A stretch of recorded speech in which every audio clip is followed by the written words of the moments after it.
Hello दोस्तों, कैसे हो? बढ़िया सब। तो आज हमारे मंथली करंट अफेयर्स में हम मार्च 2026 का करंट अफेयर्स करेंगे। ठीक है दोस्तों, तो हम शुरुआत करते हैं हमारे इंटरनेशनल न्यूज से। सबसे पहले हमारे आस पड़ोस के देशों में सबसे बड़ी न्यूज क्या थी? बालेंद्र शाह कौन बने? नेपाल के सबसे यंगेस्ट प्राइम मिनिस्टर बने। कौन? बालेंद्र शाह। कहाँ के? नेपाल के। क्या था नेपाल में? अभी क्या हुआ था थोड़े दिन पहले? जैन जी प्रोटेस्ट हुआ था। तो जैन जी प्रोटेस्ट के बाद कौन बने थे? बालेंद्र शाह। बालेंद्र शाह कौन सी पार्टी के अगर आ जाए तो? राष्ट्रीय स्वतंत्र पार्टी। अब क्योंकि बालेंद्र शाह तो सबको पता होगा, तो क्या एग्जामिनर इसके आसपास की चीज आपसे पूछने की कोशिश करेगा। तो वहां पे उस टाइम प्रेसिडेंट कौन थे? तो प्रेसिडेंट थे रामचंद्र पौडेल।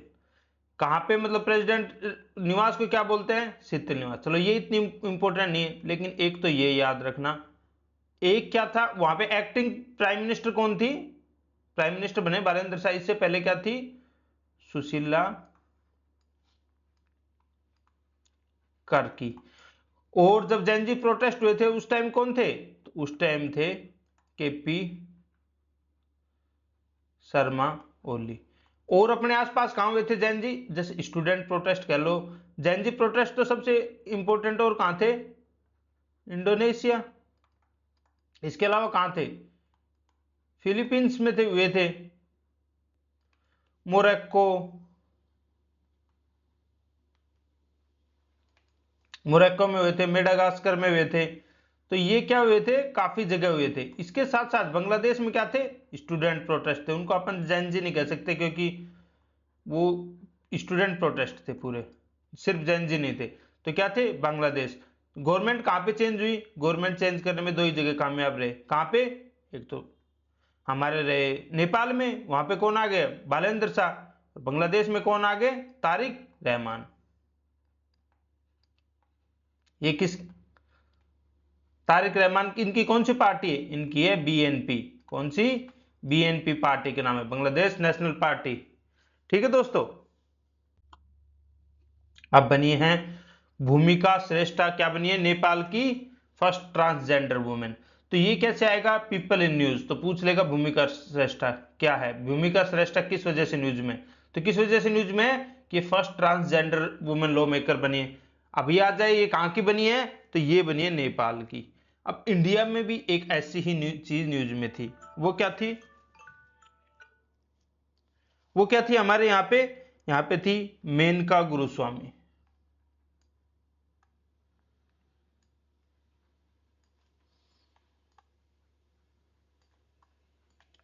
वो हम अप्रैल के करंट अफेयर्स में कवर करेंगे। मेनका गुरुस्वामी क्या बनी है? तो ये हमारी first open LGBTQ+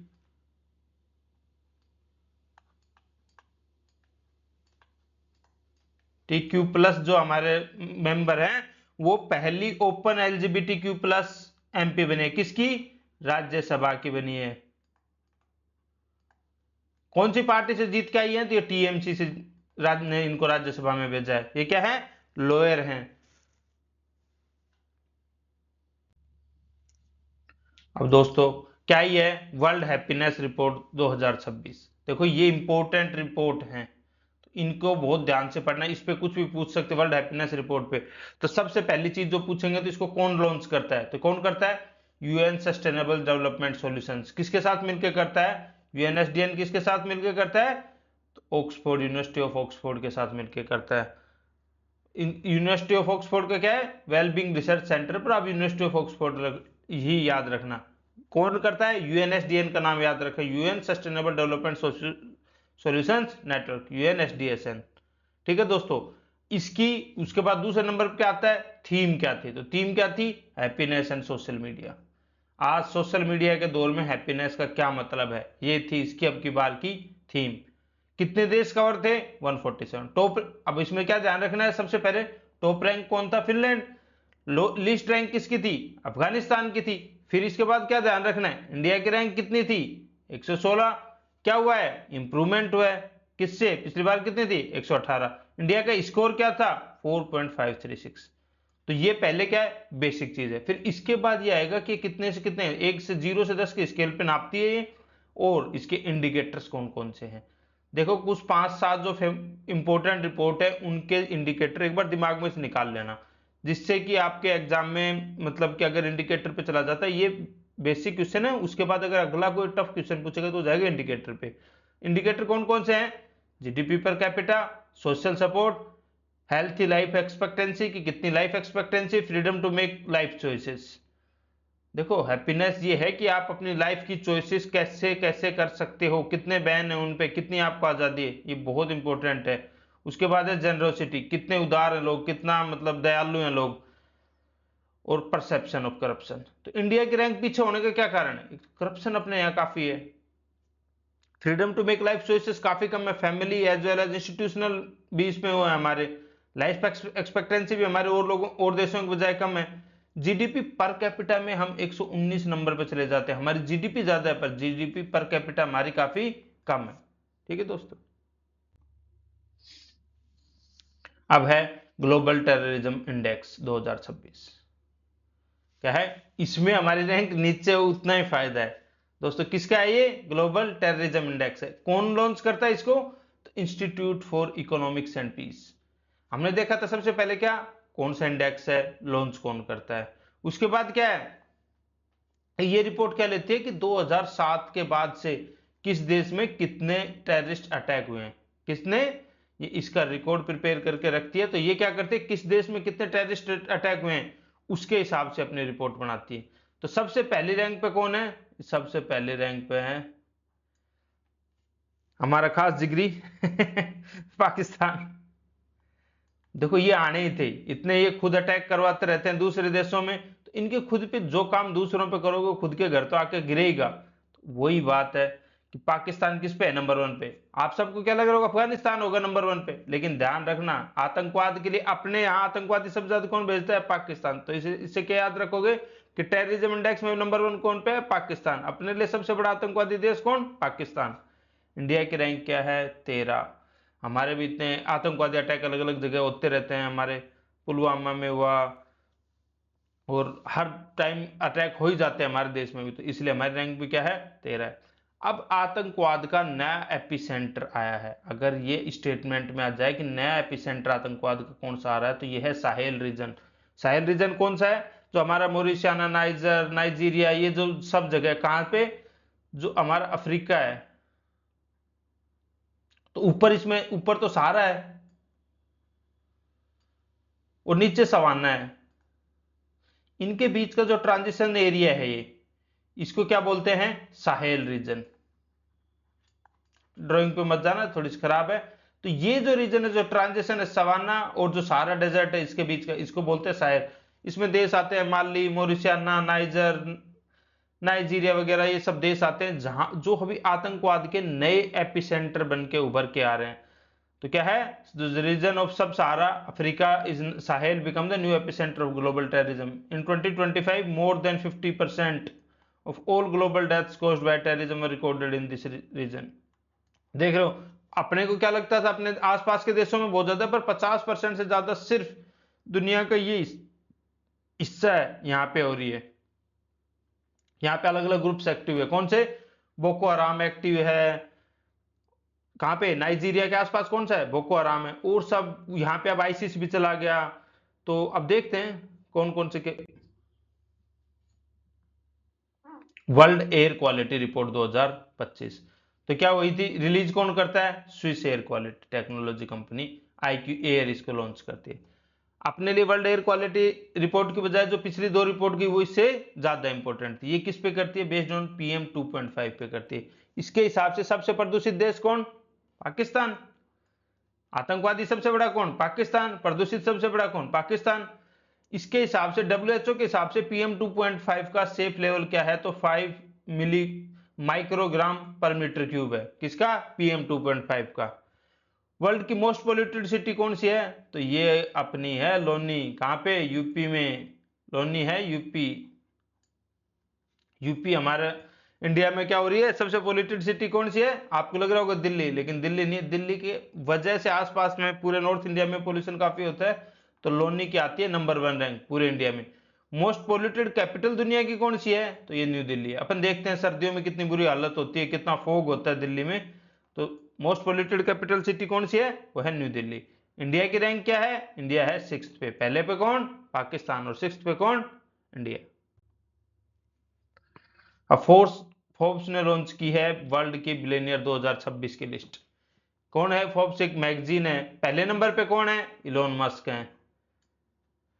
new entry India से कौन हुई है, एक हुई अलख पांडे। कौन, फिजिक्स वाला, जो हमारे सर हैं फिजिक्स वाले, देख रहे हो आप, टीचर बन गए हैं अरबपति।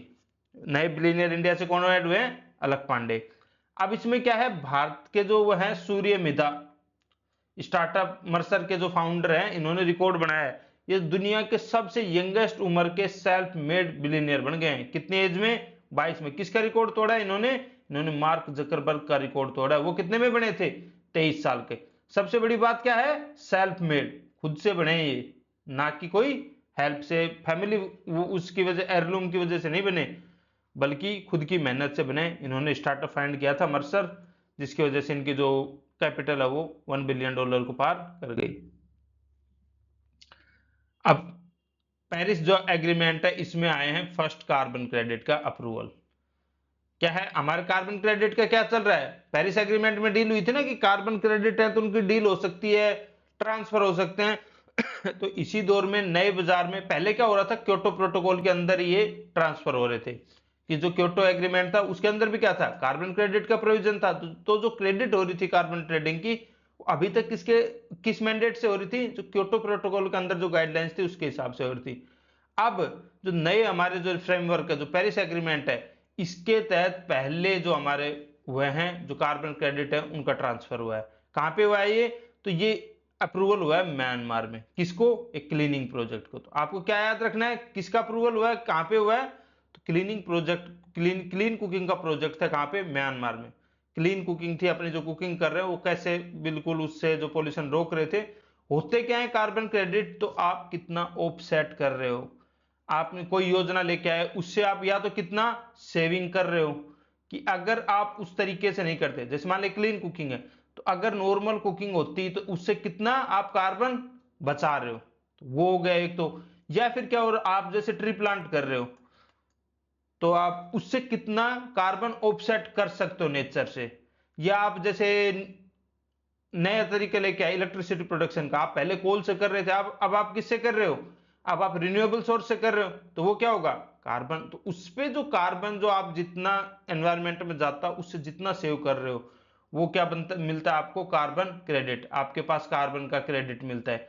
उसको आप क्या कर सकते हो, जैसे अपन बाकी चीज ट्रेड कर सकते हो, वैसे ही उसको आप मार्केट में ट्रेड कर सकते हो। तो अब नए जो कार्बन क्रेडिट पहला जो पेरिस डील के अंदर हुआ है, वो किसमें हुआ है, म्यांमार ने। किसके साथ किया है ये, म्यांमार ने कोरिया के साथ डील किया है, किसके लिए, क्लाइमेट गोल्स। अब क्या होगा, इसमें क्यों जरूरी होता है, क्योंकि अब हर देश ने अपने अपने टारगेट्स है, जैसे अपने भी अपने एनडीसीज दे रखे हैं पेरिस एग्रीमेंट के अंदर। तो उन एनडीसीज को जैसे अपने क्या कर रखा है, हमारी जो एनडीसी हमारे क्या है कि हम 2035 तक क्या करेंगे, कि जो हमारे जो जीडीपी की है उसकी जो इंटेंसिटी है कार्बन उसकी, वो कितनी करेंगे, 47% से लेस करेंगे, जो कार्बन इंटेंसिटी है हमारी जीडीपी की। तो इसलिए ये क्या है, तो ये टारगेट पूरे करने सबको एनडीसी। तो उसकी वजह से क्या है, एक कंट्री दूसरे में करता है, या फिर कोई एमएनसीज होती है, उनको अपने जो क्लीन टारगेट है वो पूरे करने होते हैं, तो वो क्या करते हैं, कार्बन क्रेडिट दूसरे से खरीदते हैं। तो वो कार्बन क्रेडिट अब किसने, म्यांमार ने किसको भेजे, साउथ कोरिया को। तो साउथ कोरिया को भी इसका हेल्प मिलेगा, और कुछ क्योंकि म्यांमार भी कर रहा है, तो कुछ परसेंटेज साउथ कोरिया को मिलेगा और कुछ परसेंटेज मिलेगा म्यांमार को। ये क्या है, ये first ever credit issued under the Paris agreement offset market, जो ऑफसेट मार्केट है उसके अंदर ये। अब हो रही है India UK conference on green hydrogen and safety protocols. तो इंडिया यूके की जो कॉन्फ्रेंस हुई है, किसकी, ग्रीन हाइड्रोजन के स्टैंडर्ड्स हैं उनके लिए और सेफ्टी प्रोटोकॉल्स हैं। कहां पे हुई है, न्यू दिल्ली में हुई है। ऑब्जेक्टिव क्या होंगे, कोई कॉन्फ्रेंस हुई है ग्रीन हाइड्रोजन की, तो कैसे स्ट्रेंथन कर सकते हैं उसके रेगुलेटरी फ्रेमवर्क्स को, डिप्लॉय डेवलप कर सकते हैं, सेफ्टी स्टैंडर्ड्स को प्रमोट क्या कर सकते हैं, टेक्निकल कोऑपरेशन वगैरह। तो ये तो बेसिक है, आपको इनको कोई ज्यादा गौर करने की जरूरत नहीं है, बस ये याद रखना, इंडिया यूके अगर ग्रीन हाइड्रोजन कॉन्फ्रेंस हुई है तो कहां पे हुई है, न्यू दिल्ली। चिल्ली, चिल्ली क्या बन गया? WHO verification for elimination of leprosy. तो चिल्ली बन गया। कहां पे चिल्ली? जो हमारा साउथ अमेरिका है, तो जो हमारा साउथ अमेरिका है, तो इसका जो ये बॉर्डर है, चिल्ली ये देश है, यहाँ है चिल्ली। तो ये क्या बना है? इसने एलिमिनेट कर दिया किसको? लेप्रेसी को। WHO ने इसको वेरीफाई कर दिया। ग्लोबली क्या है? सेकंड देश है, पर जो अमेरिका है, नॉर्थ और साउथ अमेरिका है, उनमें ये क्या है? पहला देश बना चिल्ली। अगर आ जाए कि लेप्रोसी एलिमिनेशन वाला पहला देश ग्लोबली कौन सा है, तो वो है जॉर्डन। अब दूसरी चीज क्या आएगी कि लेप्रोसी किससे होता है, तो ये है माइकोबैक्टीरियम लेप्रे। क्या हो गया? एक बैक्टीरियल डिजीज हो गया। अगर आ जाए कि ग्लोबल सबसे ज्यादा लेप्रेसी बर्डन कौन से देश पे है, तो उसमें है आते हैं हम, दुनिया का 50% से भी ज्यादा, 60% के लगभग जो लेप्रेसी बर्डन है वो कहां पे है? इंडिया में है। एलिमिनेशन का क्राइटेरिया क्या होता है कि 10,000 पॉपुलेशन में एक से कम केस जब हो जाएंगे तो उसको हम क्या मान लेंगे? लेप्रेसी एलिमिनेशन मान लेंगे। 2026 का यूएन टूरिज्म मिनिस्टर समिट हुआ है। क्या हुआ है? यूएन का टूरिज्म मिनिस्टर का समिट हुआ है। तो ये हमारे देखने में कौन है? ये हमारे यहाँ टूरिज्म मिनिस्टर कौन है? गजेंद्र सिंह शेखावत। राजस्थान से ही आते हैं गजेंद्र सिंह शेखावत है। ये कहां से? जोधपुर से सांसद बन के आते हैं। ये हमारे यूएन टूरिज्म, हमारे टूरिज्म के क्या हैं? मिनिस्टर हैं, गजेंद्र सिंह शेखावत। लोकेशन कहां पे हुआ था? तो बर्लिन में हुआ था, आईटीबी बर्लिन जर्मनी में। तो टूरिज्म मिनिस्टर्स का समिट क्योंकि इंडिया में नहीं हो रहा तो संभावना कम है, लेकिन पूछ भी सकते हैं कि कहां पे हुआ था यूएन टूरिज्म समिट का। थीम क्या थी? Empowering emerging destinations from potential to performance. क्या है? जो नई, जो इमर्जिंग डेस्टिनेशन है टूरिज्म के लिए, उनको पोटेंशियल नहीं रह जाए, परफॉर्मेंस एक्चुअल में भी वहां पर्यटक पहुंचे, इसकी कोशिश कर रहे हैं। मोबाइल वर्ल्ड कांग्रेस 2026 कहां पे हुई थी? Barcelona Spain. तो ये भी उतनी ज्यादा इंपॉर्टेंट नहीं है, बस देख लेना बार्सिलोना स्पेन। इंडिया में कौन है? ज्योतिरादित्य सिंधिया है। ग्वालियर से जो हमारे सांसद हैं, कौन है? Jyotiraditya Scindia, union minister of communications है। तो वर्ल्ड मोबाइल कांग्रेस में कौन जाएंगे? यही जाएंगे। कहां पे हुई है? वैसे ध्यान रखनी, बार्सिलोना में हुई है। अब हम देखते हैं हमारी नेशनल न्यूज। तो सबसे पहले नेशनल न्यूज में अगर आ जाता है कि कौन से राज्यपाल या उपराज्यपाल की नियुक्ति हुई है या फिर क्या हुआ है? ट्रांसफर हुआ है। तो शिव प्रताप शुक्ला को कहां से कहां भेज दिया? शिव प्रताप शुक्ला जी को भेज दिया हिमाचल प्रदेश से। अब वो हैं तेलंगाना के, वर्तमान में कहां के हैं? तेलंगाना के। जिष्णुदेव वर्मा जो पहले तेलंगाना के थे, उनको अब कहां का राज्यपाल बना दिया? महाराष्ट्र का राज्यपाल बना दिया। नंद किशोर यादव जो बिहार के लीडर हैं, इनको क्या कर दिया? अब इनको भेज दिया नागालैंड का राज्यपाल बना के, नंद किशोर यादव को। सैयद अना हसनैन को कब राज्यपाल बनाया है? इनको बनाया है बिहार का। जो RN रवि हैं, पहले कहां थे? ये सबसे ज्यादा न्यूज में है। तमिलनाडु में जो सरकार के साथ जो टकराव हुआ था, जो बहुत ज्यादा जो बिल पास नहीं होने दे रहे थे, जिसकी वजह से सुप्रीम कोर्ट में पूरा मैटर गया था। फिर सुप्रीम कोर्ट ने गाइडलाइन लगाई थी कितने टाइम में आपको पास ही करना होगा। तो जो सबसे जो कंट्रोवर्शियल जो राज्यपाल उनमें से एक है, इनको कहां भेजा है? तमिलनाडु से पश्चिम बंगाल भेज दिया है। एक अपोजिशन से दूसरा अपोजिशन रूल स्टेट में। राजेंद्र विश्वनाथ अर्लेकर, इनको कहां का बनाया है? केरल से ट्रांसफर कहां किया है? तमिलनाडु। RN रवि ने तमिलनाडु खाली कर दिया, तो वहां कौन आ गए? राजेंद्र विश्वनाथ अर्लेकर। कर्णेंद्र गुप्ता को कहां का बनाया? पहले ये थे लद्दाख के उपराज्यपाल थे, अब ये कहां के बन गए? हिमाचल प्रदेश के। शिव प्रताप शुक्ल हट गए तो वहां पे कौन चले गए? अब कर्णेंद्र गुप्ता जी चले गए। कालिंजर फोर्ट कहां पे है? यूपी में। इसको क्या बनाया? इंडिया का फर्स्ट नेशनल जियो हेरिटेज साइट। तो आप याद रखना है, फर्स्ट नेशनल जियो हेरिटेज साइट है, जो कि जियो मतलब कि नेचर से रिलेटेड जो जियोग्राफिकल हेरिटेज साइट है। वरना क्या होता है? ये हिस्टोरिकल वैसे हेरिटेज साइट होता है, ये मॉन्यूमेंट था इस वजह से। लेकिन कालिंजर फोर्ट को क्या बनाया? यूपी का फर्स्ट नेशनल जियो हेरिटेज साइट बनाया। डिक्लेयर किस कौन करता है? जो जियोलॉजिकल हेरिटेज साइट है, तो वो करता है जियोलॉजिकल सर्वे ऑफ इंडिया। कौन से डिस्ट्रिक्ट में पड़ता है? बांदा में पड़ता है। तो ये क्यों मतलब जियो हेरिटेज साइट बनाया गया? तो ये है एप्रीसियन अनकन्फॉर्मिटी। तो ये क्या है? इसमें कुछ नहीं होता। एप्रीसियन अनकन्फॉर्मिटी का मतलब क्या है?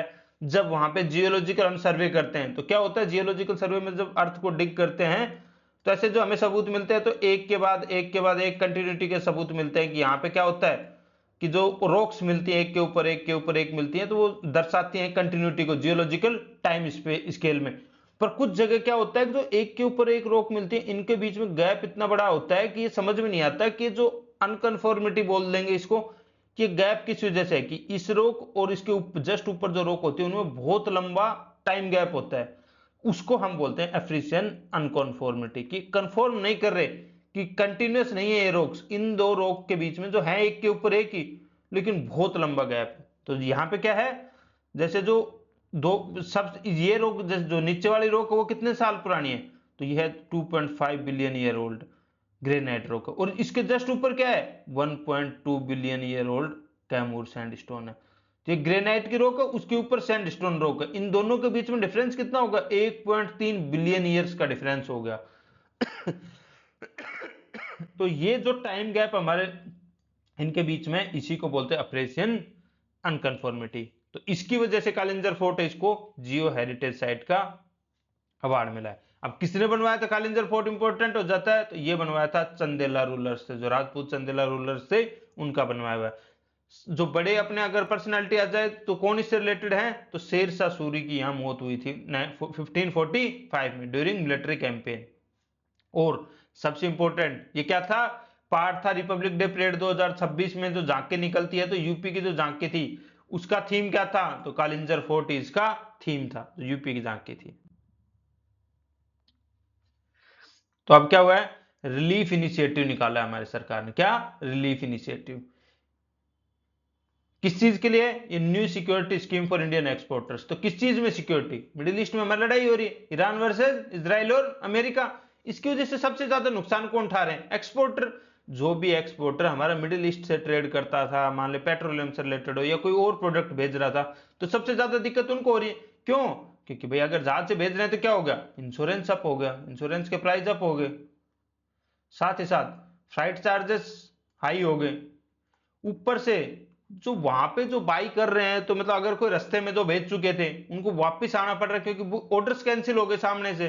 क्यों, क्योंकि वो देश है, मान लो यूएई है, सऊदी अरेबिया है, जॉर्डन वगैरह है, इन सब में क्या हो रहे, वार की वजह से कंडीशन ही ऐसी नहीं है, तो वहां पे जब डिमांड घट जाएगी तो उनको वापस भी आना पड़ रहा है, इस वजह से एक्सपोर्टर्स को काफी नुकसान हो रहा है। तो उसको ध्यान में रखते हुए हमारी सरकार लेके आई है इनको सपोर्ट करने के लिए relief resilience and logistic intervention for export facilitation. तो इसमें क्या कर रहे हैं हम, इंश्योरेंस में हेल्प कर रहे हैं, उनके जो इंश्योरेंस का कॉस्ट बढ़ा है उसमें, और जो काफी प्रोडक्ट्स अगर वापिस आ रहे हैं रास्ते में से तो उनके लिए भी जो एक्सपोर्टर्स हैं उनको मॉनेटरी कंपनसेशन दे रही है सरकार। जो फ्लाइट चार्जेस बढ़े हैं उसके लिए भी सरकार कोशिश कर रही है कि उनको कंपनसेशन दिया जाए, जिससे कि जो हमारे एक्सपोर्टर हैं उनको ज्यादा नुकसान नहीं हो। तो कितना टोटल व्यय इसका, 497 करोड़ का। ध्यान रखना, ये क्या है, इंप्लीमेंट कौन करेगा इसको, export credit guarantee corporation of India, इसी जिस चीज को क्या करेगी, इंप्लीमेंट करेगी। किसको सपोर्ट कर रहा है ये, support for exporters hit by West Asia crisis. India को क्या बनाना है, टारगेट क्या क्या, नीति आयोग ने हमारा नया विजन लॉन्च किया, क्या है, India as a sports hub, NITI Aayog का विजन है। क्या करेंगे इसमें, टाइटल है इसका realising the export potential of India sports equipment and manufacturing sector. तो क्या होता है कि अभी हम टेक्सटाइल में काम कर रहे हैं, पर जो स्पोर्ट्स इक्विपमेंट का हमारा काम है, जैसे कि जो इसको हम साथ में बोलते हैं टेक्निकल टेक्सटाइल, इसके अलावा जो अलग अलग इक्विपमेंट है, मान लो कोई शूटर है तो उसके लिए पिस्टल है, कोई जो हमारे साइकिलिस्ट हैं तो उनके लिए स्पेशल सूट बनता है, ऐसे हर स्पोर्ट्स के अलग अलग टेक्निकल इक्विपमेंट बनते हैं। जो हमारे शूटर हैं, देखा होगा आपने, जो राइफल शूटर हैं वो एक अलग सा जो ड्रेस पहनते हैं, कोट टाइप सा होता है, उसको हम टेक्निकल टेक्सटाइल्स बोलते हैं। तो ये जो सब इक्विपमेंट के साथ साथ जो ये सारा है, इंडिया क्या चाहता है इसमें, बूस्ट करना चाहता है स्पोर्ट्स के इक्विपमेंट है, इनको क्या करना चाहते हैं, बूस्ट। क्या टारगेट लिया हमने, टारगेट लिया हमने $8.1 बिलियन का, कब तक, 2036 तक। अभी कितने पे हम, 275 मिलियन, तो टारगेट थोड़ा ज्यादा बड़ा नहीं होगा, 30 टाइम्स करना है अपने को 2036 तक। अभी अपना कितना है, 0.5% से 11% करना है वर्ल्ड में अपनी हिस्सेदारी। तो इसके लिए अगर इतना ज्यादा करना है तो क्या करना पड़ेगा, हमें साथ साथ अपने मैन्युफैक्चरिंग को बहुत बढ़ावा देना पड़ेगा, उसके साथ ही साथ थोड़ा सा R&D पे काम करते हुए नई इंडस्ट्री को प्रमोट करना पड़ेगा, वरना ये विजन इतना आसान नहीं है जितना दिख रहा है। आप देखो 0.5% अभी हमारा, और अपने को कहां पे पहुंचाना है, 11% पे पहुंचाना है लगभग। रिवाइज्ड उड़ान, उड़ान क्या है, उड़ान है उड़े देश का आम नागरिक, जो हमारी स्कीम आई थी, इसको क्या है, रिवाइज किया गया। अब किसके लिए, टीयर 2 और टीयर 3 सिटीज को जोड़ना चाहते हैं इसमें। जो नई रिवाइज्ड उड़ान है इसमें क्या चाहते हैं, टोटल कितना 28,000 करोड़ में होगा। कब से कब है, तो ये रिवाइज्ड उड़ान ये आ सकता है। स्कीम का सबसे पहले क्या आता है, उड़े देश का आम नागरिक, तो ये क्या है, रिवाइज्ड उड़ान है रीजनल कनेक्टिविटी स्कीम जो उड़ान की। तो इसमें क्या है, टीयर 2 और टीयर 3 पे फोकस रहेगा, सबसे पहली बात। उसके बाद दूसरा आता है कि कब से कब तक है, तो यह है 2026-27 से लेके 2035-36 तक, 10 साल के लिए। याद रखना इसी साल से, 2026-27 से।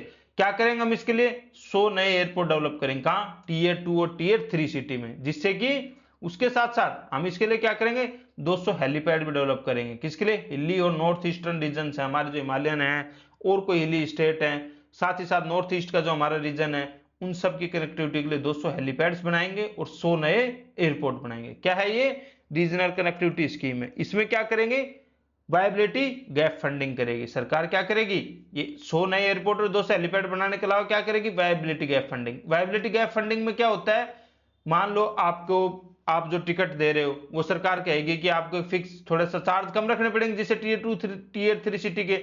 तो जो इन अलग अलग जो कंपनियां हैं जो इसके लिए बिड करेंगी इस रूट पे चलने के लिए, वो कहेंगी कि मान लो हम 3500 में ट्रेवल करवा रहे हैं, सरकार कहेगी तुम 2500 की टिकट रखो, बचे जो 1000 रुपए हैं वो क्या करेंगे, वायबिलिटी गैप फंडिंग से पर सीट सरकार देगी। उसके लिए कितना, 10,000 करोड़ रुपए का बजट है सरकार का अगली 10 साल के एयरलाइंस ऑपरेटर्स, जिससे कि जो हमारे टीयर 2 और टीयर 3 सिटी उनकी कनेक्टिविटी बढ़ सके। इंडिया के क्या है, updated climate goals, NDCs, national, हमारे जो एनडीसीज हैं उनको अपडेट किया इंडिया ने, कब से कब के लिए, 2031 से 2035 के लिए।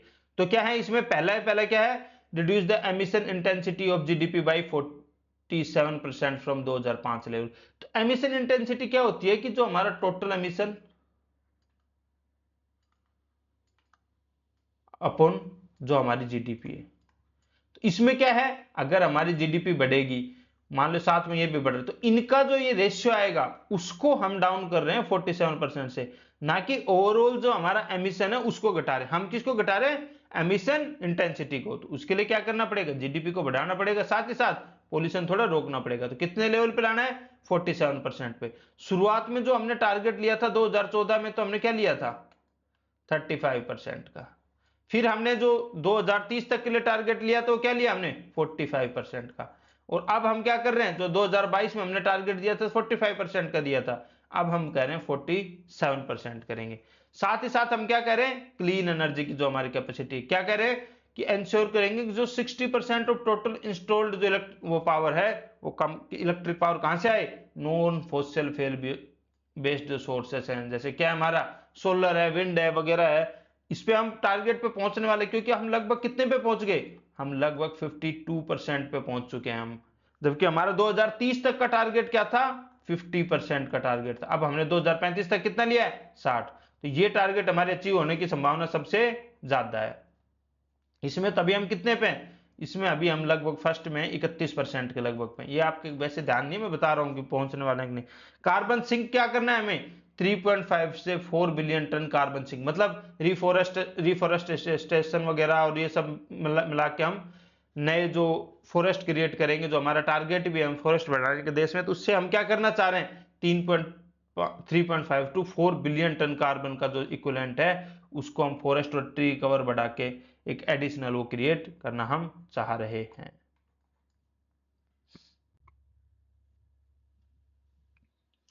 नीति आयोग ने क्या निकाली है, second annual physical health index report 2026।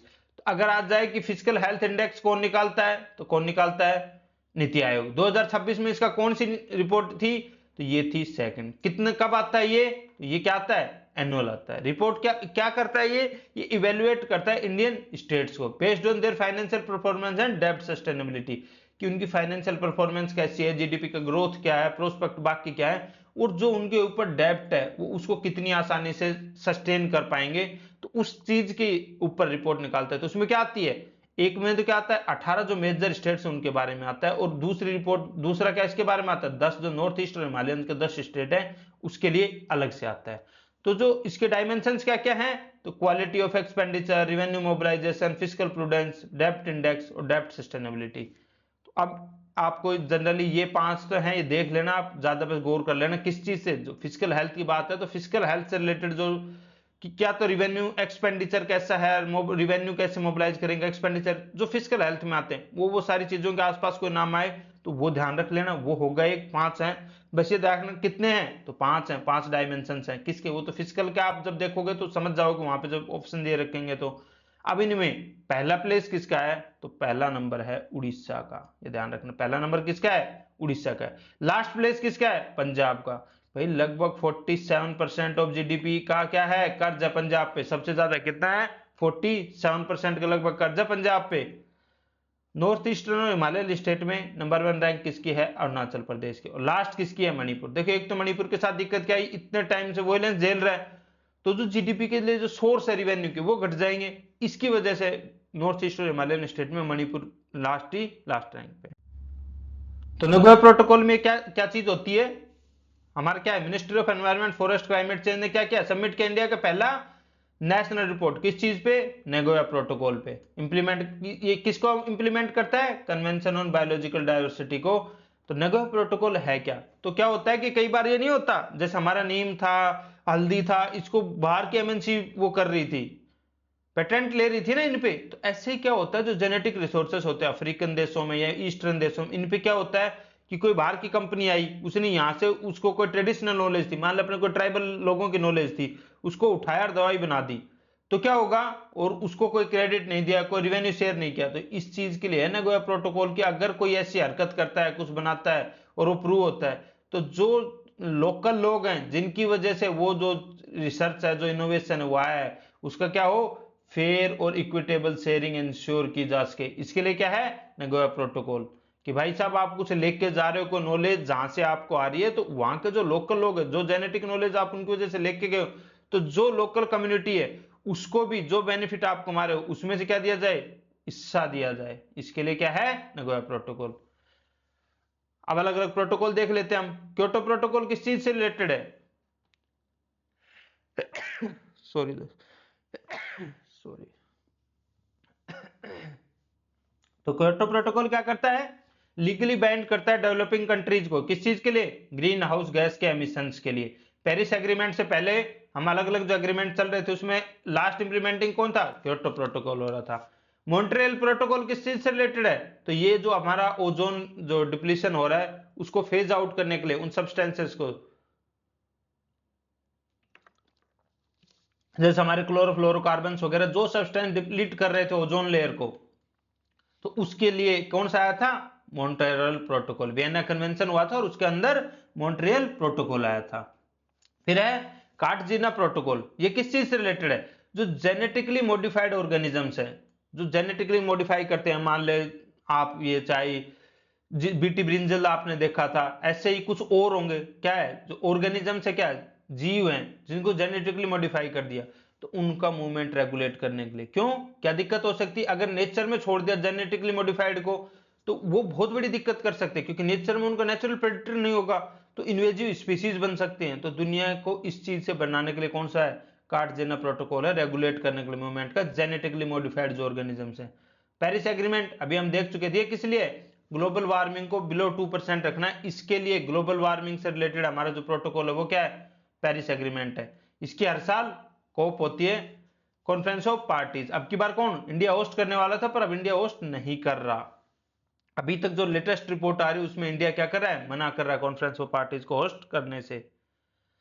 Nagoya protocol या इसका जो सेकेंडरी प्रोटोकॉल आया हुआ है Kuala Lumpur supplementary protocol, deals with liability for damages caused by genetically modified organisms, की कोई जेनेटिकली मॉडिफाइड ऑर्गेनिज्म है किसी देश ने दूसरे देश में छोड़ दिया तो उसकी कौन लायबिलिटी लेगा, कोई कंपनी है कौन है, उसके लिए हमारा क्या है कुआलालंपुर सप्लीमेंट्री प्रोटोकॉल है। नगोया में क्या हो रहा था कि कोई किसी दूसरे देश के इंट्रैक्शन उठा के ले गया था, तो उसी का ये सप्लीमेंट्री प्रोटोकॉल है, इसमें क्या अगर किसी ने जेनेटिकली मॉडिफाइड ऑर्गेनिज्म छोड़ दिए तो। अब देखो दोहा एग्रीमेंट वगैरह आप नहीं है संभावना आने की, क्योटो में संभावना नहीं है, क्योंकि ये क्या हो गए, इन सब के बाद अब क्या आ गया, पेरिस आ गया। क्योटो मिशन के रिड्यूस टारगेट थे, तो ये अब सब कोई काम के नहीं है। बेसल किसको कवर करता है, ये काम का है। Liability in transboundary movement of hazardous waste, तो जो वेस्ट है उसका जो हजार्डियस वेस्ट है, क्या होता है जनरली जो डेवलप्ड कंट्रीज है, जो अंडर डेवलप्ड डेवलपिंग कंट्रीज है, इसमें जो अपना हजार्डियस वेस्ट है उसको भेज देती है डिस्पोज करने के लिए। तो उसको ट्रांस बाउंड्री मूवमेंट को कंट्रोल करने के लिए क्या है, बेसल कन्वेंशन है। नीति आयोग और यूनिसेफ इंडिया ने क्या क्या है, एक लेटर ऑफ इंटेंट साइन किया है। क्या क्या है, लेटर ऑफ इंटेंट साइन किया for nutrition health and outcomes in aspirational districts और ब्लॉक्स ऑफ इंडिया। तो क्या हमारे एस्पिरेशनल डिस्ट्रिक्ट्स हैं, कौन से, ये वो डिस्ट्रिक्ट हैं जो कि काफी अंडर डेवलप्ड हैं, जिनका न्यूट्रिशनल लेवल काफी कम है। जो सबसे जो पूरर स्टेट्स जो हमारे डिस्ट्रिक्ट्स हैं वो लगभग कितने 112 को हमने किसमें एस्पिरेशनल में डाल रखा है, जिनको कि हमें इंप्रूवमेंट करना है। तो नीति आयोग ने यूनिसेफ के साथ एक डील साइन की गई है, किस चीज के लिए, न्यूट्रिशन हेल्थ आउटकम्स का जो वो है उसके लिए, किस कौन से डिस्ट्रिक्ट में, एस्पिरेशन ब्लॉक्स में, क्या करने के लिए, इंप्रूव हेल्थ और न्यूट्रिशनल स्टैंडर्ड्स। जो हमारे इनमें हेल्थ और न्यूट्रिशनल स्टैंडर्ड्स जो एस्पिरेशनल डिस्ट्रिक्ट्स हैं, ये सबसे पूर डिस्ट्रिक्ट्स हैं, इंडिया के सबसे अंडर डेवलप्ड डिस्ट्रिक्ट्स हैं, तो इनके इंश्योर करने के लिए पॉजिटिव आउटकम्स क्या करेगा, यूनिसेफ सपोर्ट करेगा बिजनेस को, पीएसयू को, इंडस्ट्री ग्रुप्स को एक्सपर्टीज देगा, जिससे कि हमारे वहां पे हेल्थ और न्यूट्रिशन के स्टैंडर्ड्स बढ़ सकें। तो इसमें हम क्या कोशिश करेंगे, जो हमारा सीएसआर फंड है उसको न्यूट्रिशन फॉर इम्पैक्ट, जो इम्पैक्ट फॉर न्यूट्रिशन है उसके थ्रू यूज किया जा सके सीएसआर फंड को इन 112 डिस्ट्रिक्ट में। अब हमारा सेंसस 2021 से होते होते कब हो रहा है ये, अब 2027 में। क्यों हो रहा है, मेन ये क्यों था, क्योंकि हमारा जो डिलिमिटेशन था उसके जो 82nd जो कॉन्स्टिट्यूशनल अमेंडमेंट था, तो उसमें क्या कर रखा था, बैन कर रखा था कि 2026 के बाद जो अगला सेंसस होगा उसके हिसाब से डिसाइड होगा। तो इसलिए अब क्या हो रहा है, 2027 में सेंसस हो रहा है, जिससे कि हम डिलिमिटेशन कर पाएंगे। अब देखते हैं हम इसका, तो इसका सबसे कुछ इंपॉर्टेंट चीज क्या है, एक तो किसने लॉन्च किया था मास्कट, तो अमित शाह जी ने लॉन्च किया था। कौन है, यूनियन होम मिनिस्टर। क्या है इसका शुभंकर, मास्कट क्या है इसका, तो अगर पुरुषों में क्या है तो विकास। किसको ढूंढ रहे हो 2024 से 2014 से, विकास को, तो किसको, विकास की खोज कर रहे हैं, तो विकास की ही क्या हो रही है, जनगणना। तो आदमियों के लिए क्या है, विकास। विकास का स्त्रीलिंग क्या हो जाएगा, प्रगति, तो प्रगति फीमेल और विकास मेल। तो ऐसे याद रखना कि मोदी सरकार का सबसे इंपॉर्टेंट नाम विकास, विकास को खोज रहे हैं तो हम विकास की गणना करेंगे। अब इसमें ये डिजिटल टूल्स अलग अलग जो कि यूज होंगी, मान ले हाउसिंग लिस्टिंग ब्लॉक क्लस्टर है, जिससे कि अपने जो हाउस, सबसे पहले क्या होता है, जनगणना होती है तो सबसे पहले क्या काउंट होते हैं, घर काउंट होते हैं। उसके बाद क्या होता है, लोग क्या, सबसे पहले तो लोग करते हैं, जो हमारे जो लोग हैं वहां पे लोग करते हैं उनको कि इनकी जनगणना अब यही होगी। फिर हम हाउसेस काउंट करते हैं, फिर हम एक एक करके लिस्टिंग करके इंसानों की काउंटिंग करते हैं। तो सबसे पहले क्या होगा, हाउसिंग लिस्टिंग ब्लॉक क्लस्टर, जिससे कि हाउसेस की गणना की जा सके। फिर ऑफलाइन लिस्टिंग होगी, फिर क्या होगा, सेल्फ इन्यूमरेशन, कि खुद आप पोर्टल पे जाओ और खुद को करो। एक क्या है, सीएमएमएस पोर्टल में मैनेजमेंट और मॉनिटरिंग के लिए इस पूरे जो हमारा प्रोसेस है सेंसस का, इसको सीएमएमएस पोर्टल पे क्या करते हैं, मैनेजमेंट और मॉनिटरिंग होती है, ट्रैकिंग होती है, कैसा चल रहा है, कितना % हो गया, तो वो किस पे होती है, सीएमएमएस पोर्टल पे। अब इसमें दो ही हैं, एक तो इसके सब मास्कट याद रखना और एक इसका ब्रांड एम्बेसडर। तो कौन है, सुदर्शन पटनायक। कौन है सुदर्शन पटनायक, ये हमारे सैंड आर्टिस्ट है पुरी से, उड़ीसा से, इनको क्या बनाया है, ब्रांड एम्बेसडर बनाया है। Pandit Deendayal Upadhyay veterinary science university Mathura will establish India first national cow culture museum. तो नेशनल काउ कल्चर म्यूजियम कौन सा भगवान काउ से सबसे ज्यादा रिलेटेड है, आप ऐसे गौर करने की कोशिश करो, कौन, भगवान कृष्ण, उन्हीं की तो हमेशा गाय के साथ फोटो आती रहती है। उनका जन्म कहां हुआ था, मथुरा में। तो इसलिए काउ कल्चर का पहला म्यूजियम कहां है, मथुरा में। कौन सी यूनिवर्सिटी है, Deendayal Upadhyay veterinary science university Mathura. तो ध्यान रखना, भगवान कृष्ण से रिलेट करके ऐसे याद कर लेना कि भगवान कृष्ण से गाय से सबसे ज्यादा रिलेटेड है। तो first national cow culture museum बनेगा तो कहां बनेगा, जहां भगवान कृष्ण का जन्म हुआ वहीं बनेगा ना। इंडिया क्या बन गया अब, लार्जेस्ट कोकोनट प्रोड्यूसर। हमसे पहले कौन था, इंडोनेशिया था, अब क्या करा है, इंडिया ने बीट कर दिया है। कितनी परसेंट हिस्सेदारी है? लगभग 30। मेन 3 प्रोड्यूसर है, कौन? इंडिया, इंडोनेशिया और फिलीपींस। इसके लिए हमने क्या किया है? Coconut promotion scheme. तो अब अगर आ जाए कि कोकोनट प्रमोशन स्कीम कब लॉन्च हुई थी, तो ये हुई थी बजट 2026-27 में। इंपॉर्टेंट हो जाती है स्कीम, क्यों? कि बजट 2026-27 में हुई थी। बूस्ट किसके लिए? कंपिटिटिवनेस को बूस्ट करने के लिए, जो नारियल है इनके अंदर जो हम कंपिटिटिवली ज्यादा से ज्यादा उगा सकते। तो इसका ऑब्जेक्टिव क्या है? जो हमारे पुराने ओल्ड जो लो यील्डिंग ट्रीज है नारियल के, उनको हटाना है, उनकी जगह बेटर वेराइटीज के नारियल के पेड़ लगाने, जिससे ज्यादा प्रोडक्शन हम कर सके। Environmental audit designated agency EADA, तो हमारी मिनिस्ट्री क्या है? MOEFCC क्या है? Ministry of environment, forest and climate change ने MOU साइन किया है, किसके साथ? नेशनल प्रोडक्टिविटी काउंसिल के साथ।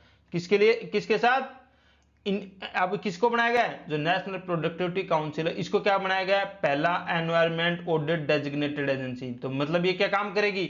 एनवायरमेंट से रिलेटेड कौन सी एजेंसी को देना है हमें ऑडिट का, जो वो पूरा जो काम है कि किसको कौन ऑडिट कर सकता है, क्या क्या रेगुलेटरी कंडीशंस रहेंगी, कैसे कैसे ऑडिट होगा, तो ये पूरा काम ध्यान कौन रखेगा?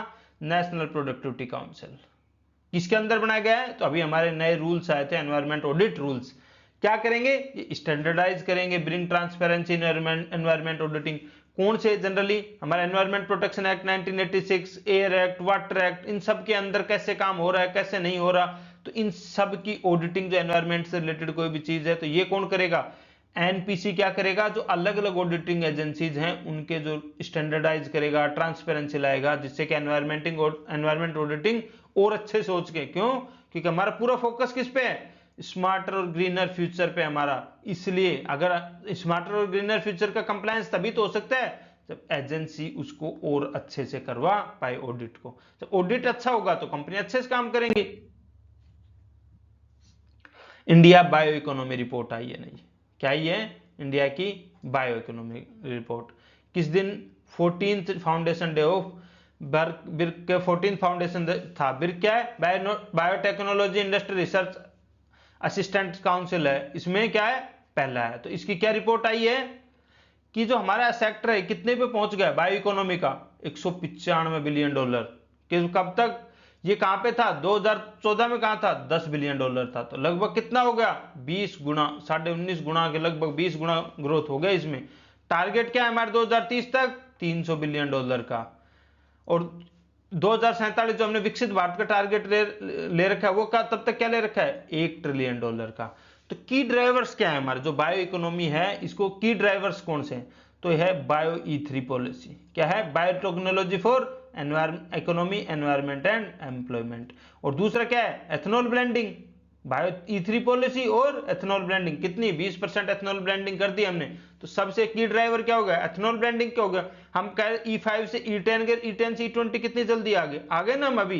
तो इसलिए क्या है, एथेनॉल ब्लेंडिंग से रिलेटेड कोई बात हो हम आगे अलग से डिस्कस करेंगे। यहाँ पे वो है नहीं कि ये कितना एफिशिएंट है, क्या है क्या नहीं, क्या कमियां हैं क्या है, ये सब हम अलग से देख सकते हैं। कैबिनेट ने क्या अप्रूव कर दिया? मदुरई जो एयरपोर्ट है तमिलनाडु में, वो क्या बनाया? नया इंटरनेशनल एयरपोर्ट बनाया। अभी क्या है एग्जैक्ट नंबर नहीं, 34 या 35 क्या है इंटरनेशनल एयरपोर्ट है।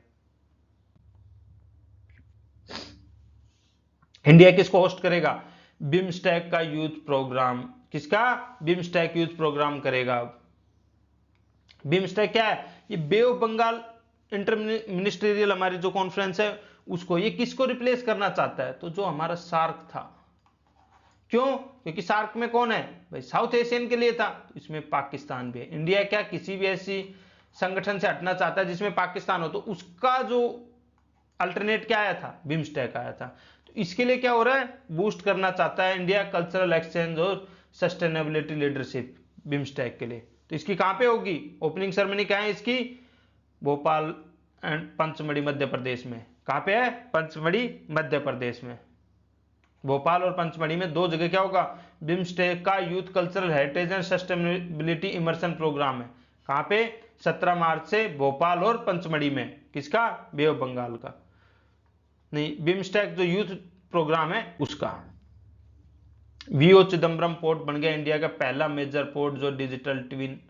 जिसका डिजिटल ट्विन का मतलब क्या है कि जो पूरा जो वीओ चिदम्बरम पोर्ट पे जो भी एक्टिविटी हो रही है उसका डिजिटली उसको क्या किया गया है, सारी की सारी एक्टिविटी डिजिटली रिकॉर्डेड होंगी, जिससे आप डिजिटली ट्रैक कर सकते हो रियल टाइम में जो भी एक्टिविटी वीओ चिदम्बरम पोर्ट पे हो रही है, और उसको आप मॉनिटर कर सकते हो रियल टाइम में। ऑपरेशनल मॉनिटरिंग हो सकती है, लाइव विजुअलाइजेशन, बर्थ ऑक्यूपेंसी, सब कुछ लाइव ट्रैकिंग हो सकती है, कैपेसिटी से लेके पोर्ट की हर चीज, जिससे कि क्या हो, स्मूथ फ्रेट ट्रांजिशन हो सके, ट्रांसपोर्ट हो सके, और कैपेसिटी बढ़ाई जा सके पोर्ट की। तो ये किसकी हो रही है, वीओ चिदम्बरम पोर्ट है हमारा, उसकी हो रही है। अभी इंडिया में कितने मेजर पोर्ट है, तो 13 मेजर पोर्ट है। इनमें से 12 क्या है, 12 तो क्या है, गवर्नमेंट ऑपरेटेड है, और एक है कोऑपरेटिव पोर्ट हमारा, एक है कौन सा, कोऑपरेटिव पोर्ट है हमारा।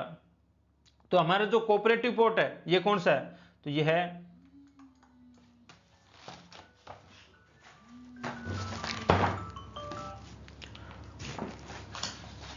जो कोऑपरेटिव पोर्ट है ये हमारा कहां पे है, तो है कारमजार पोर्ट एन्नोर में। कारमजार पोर्ट कहां पे है, ये एन्नोर में, कहां पे, तमिलनाडु में। वीओ चिदम्बरम पोर्ट भी कहां है, ये भी तमिलनाडु में। तो 12 हमारे क्या है, स्टेट ओन्ड है, और एक क्या है, कोऑपरेट पोर्ट है। हमारी नेशनल कॉन्फ्रेंस है किस पे, on cold water fisheries at Sher e Kashmir international conference centre, कहां पे, श्रीनगर में, जम्मू एंड कश्मीर में। तो अब अपने को क्या याद रखना है बस, कि नेशनल कॉन्फ्रेंस हो रही है जो कोल्ड वाटर फिशरीज पे हो रही है। तो अगर कोल्ड वाटर फिशरीज पे हो रही है तो क्या होगी, यहाँ पे कोल्ड वाटर है, तो ये हमारे लगभग हिमालयन स्टेट में होनी चाहिए थी। तो इसके लिए सबसे इंपॉर्टेंट बात है, ये कहां पे हो रही है, अभी श्रीनगर में हो रही है, इतना ध्यान रखना। ऑर्गेनाइजर कौन है, तो डिपार्टमेंट ऑफ फिशरीज होगा, minister of fisheries and animal husbandry के डिपार्टमेंट ऑफ फिशरीज होगा। इसमें क्या, अब इंडिया के फिशरीज से रिलेटेड कुछ फैक्ट देख लो। इंडिया फिशरीज सेक्टर है, कहां पहुंच गया, इन्वेस्टमेंट कितना है, 39,000 करोड़ का। हम क्या है, ग्लोबल सेकंड लार्जेस्ट प्रोड्यूसर है। फर्स्ट प्रोड्यूसर कौन है, तो हमने अभी देखा था, साउथ अमेरिकन एक स्टेट, कौन सा बना था, लिप्रेसी एलिमिनेट करने वाला सेकंड देश कौन सा बना था, चिली। तो वही क्या है, फर्स्ट सबसे ज्यादा फिशरीज प्रोडक्शन में ग्लोबली नंबर 1 पे कौन आता है, चिली। क्यों, क्योंकि आपको बताया था ना मैंने, जब ये ऐसे जब ये है तो ये कहाँ है, चिली, यहां से लेके यहां तक पूरा साउथ अमेरिका का जो कोस्ट है उस पर फैला हुआ है। तो इसकी वजह से चिली क्या है, बहुत बड़ा कोस्ट लाइन है उसका, वो कौन सा है, नंबर 1 प्रोड्यूसर है। अपन क्या है, नंबर 2। हमारे प्रोडक्शन लगभग कितना है, 198 लाख टन का प्रोडक्शन है हमारा। कितना एक्सपोर्ट है, लगभग 62,000 करोड़ लगभग हम इससे एक्सपोर्ट करते हैं। और सबसे बड़ी बात है, लाइवलीहुड अपॉर्चुनिटी प्रोवाइड करता है 3 करोड़ लोगों को। फिशर्स हैं और जो फिश फार्मर्स है, 3 करोड़ लोग इससे डायरेक्टली रिलेटेड है। बीपीसीएल ने लॉन्च किया फर्स्ट एलपीजी एटीएम, कहां पे, गुरुग्राम में। तो ये याद रखना कि पहला एलपीजी एटीएम कहां लॉन्च हुआ है, तो गुरुग्राम में। किसने लॉन्च किया है, तो बीपीसीएल ने लॉन्च किया है। ये चीज, बेसिक चीज ये ध्यान रखना बस। किसमें, इसमें क्या है, पायलट प्रोग्राम में अभी 10 केजी के कंपोजिट सिलेंडर दिए जाएंगे, half the weight of traditional जो हमारे सिलेंडर आते हैं उसके वजह। अभी तो क्या इंप्लीमेंट हो रहा होगा सिलेंडर की, बाकी जगह दिक्कत है, तो एटीएम भी खाली होगा, जैसे बैंक के एटीएम खाली हुए थे डिमोनेटाइजेशन के टाइम, ऐसे अभी ये भी खाली होगा। पर कहां पे आ रहा है, अपने को सिर्फ ये ध्यान है, बीपीसीएल ने लॉन्च किया एलपीजी का एटीएम है गुरुग्राम में, 10 केजी के कंपोजिट सिलेंडर मिलेंगे, बस इतना से ध्यान रखना है। मिनिस्ट्री ऑफ ट्राइबल अफेयर्स ने लॉन्च किया है रिसा टाइमलेस ट्राइबल। ये क्या है, एक सिग्नेचर ब्रांड है, क्या है, ब्रांड नेम है, बस ये ध्यान रखना, ब्रांड नेम है। जो ट्राइबल्स के जो अच्छी क्वालिटी के, जो हायर क्वालिटी के जो प्रोडक्ट्स हैं, जो ट्राइबल कम्युनिटीज के, उनके लिए ये ब्रांड आया, रिसा नाम दिया गया है इसको। रिसा नाम से सरकार क्या बेच रही है, ट्राइबल्स के लिए एक ब्रांड लॉन्च किया है, जो कि जो क्वालिटी, हाई क्वालिटी प्रोडक्ट्स हैं जो ट्राइबल्स के, उनको इसके थ्रू बेचा जाएगा। ये अलग अलग ट्राइब्स के कुछ प्रोडक्ट्स हैं जिनका नाम दे रखा है, जो अलग अलग स्टेट से रिलेटेड है। जैसे कैरी सिल्क है, वो कहां से रिलेटेड है, आसाम से। कौन से ट्राइब से रिलेटेड है, बोडो से। संथाल कॉटन है, तो संथाल सबसे ज्यादा कहां पे है, झारखंड में। और अभी हमारी जो प्रेसिडेंट है द्रौपदी मुर्मू, वो भी कौन से ट्राइब से है, तो संथाल ट्राइब से, झारखंड से वो भी। चंगपा पश्मीना, तो पश्मीना कहां पे है, हमारे लद्दाख से रिलेटेड है। पश्मीना जो सोल है, जो कश्मीर का जो हम नाम सुनते थे, तो ये कौन से ट्राइब है, चंगपा है। अब कश्मीर, जम्मू कश्मीर और लद्दाख अलग अलग हो गए, तो ये किससे है, लद्दाख से रिलेटेड है। कोट पैड कॉटन, तो ये किसकी है, मीरगान ट्राइब है, कहां की, उड़ीसा की। मुगा सिल्क, ये कहां पे है, मीरी जो ट्राइब है, मीरी कहां की है, मिसिंग मीरी किसकी है, आसाम के ट्राइब है। डोंगरी एम्ब्रॉयडरी, ये किसकी है? तो ये डोंगरिया कौन ट्राइब है? उड़ीसा की ही ट्राइब है। टोडा एम्ब्रॉयडरी, तो ये कौन सी ट्राइब की है? टोडा ट्राइब की है, तमिलनाडु में। ये कुछ और दे रखे हैं तो देख लेना आप ये ध्यान रखना कि रीसा क्या है। रीसा आए तो ये क्या है? प्रीमियम ब्रांड है। किनके लिए? जो ट्राइबल प्रोडक्ट्स हैं उनको सेल करने के लिए मिनिस्ट्री ऑफ ट्राइबल अफेयर्स ने इसको लॉन्च किया है। प्रारंभ 2026, ये क्या है? अवेयरनेस कैंपेन है। किसके द्वारा लॉन्च किया गया? National wide income tax department के, जिससे सिटीजन्स को क्या कर सके?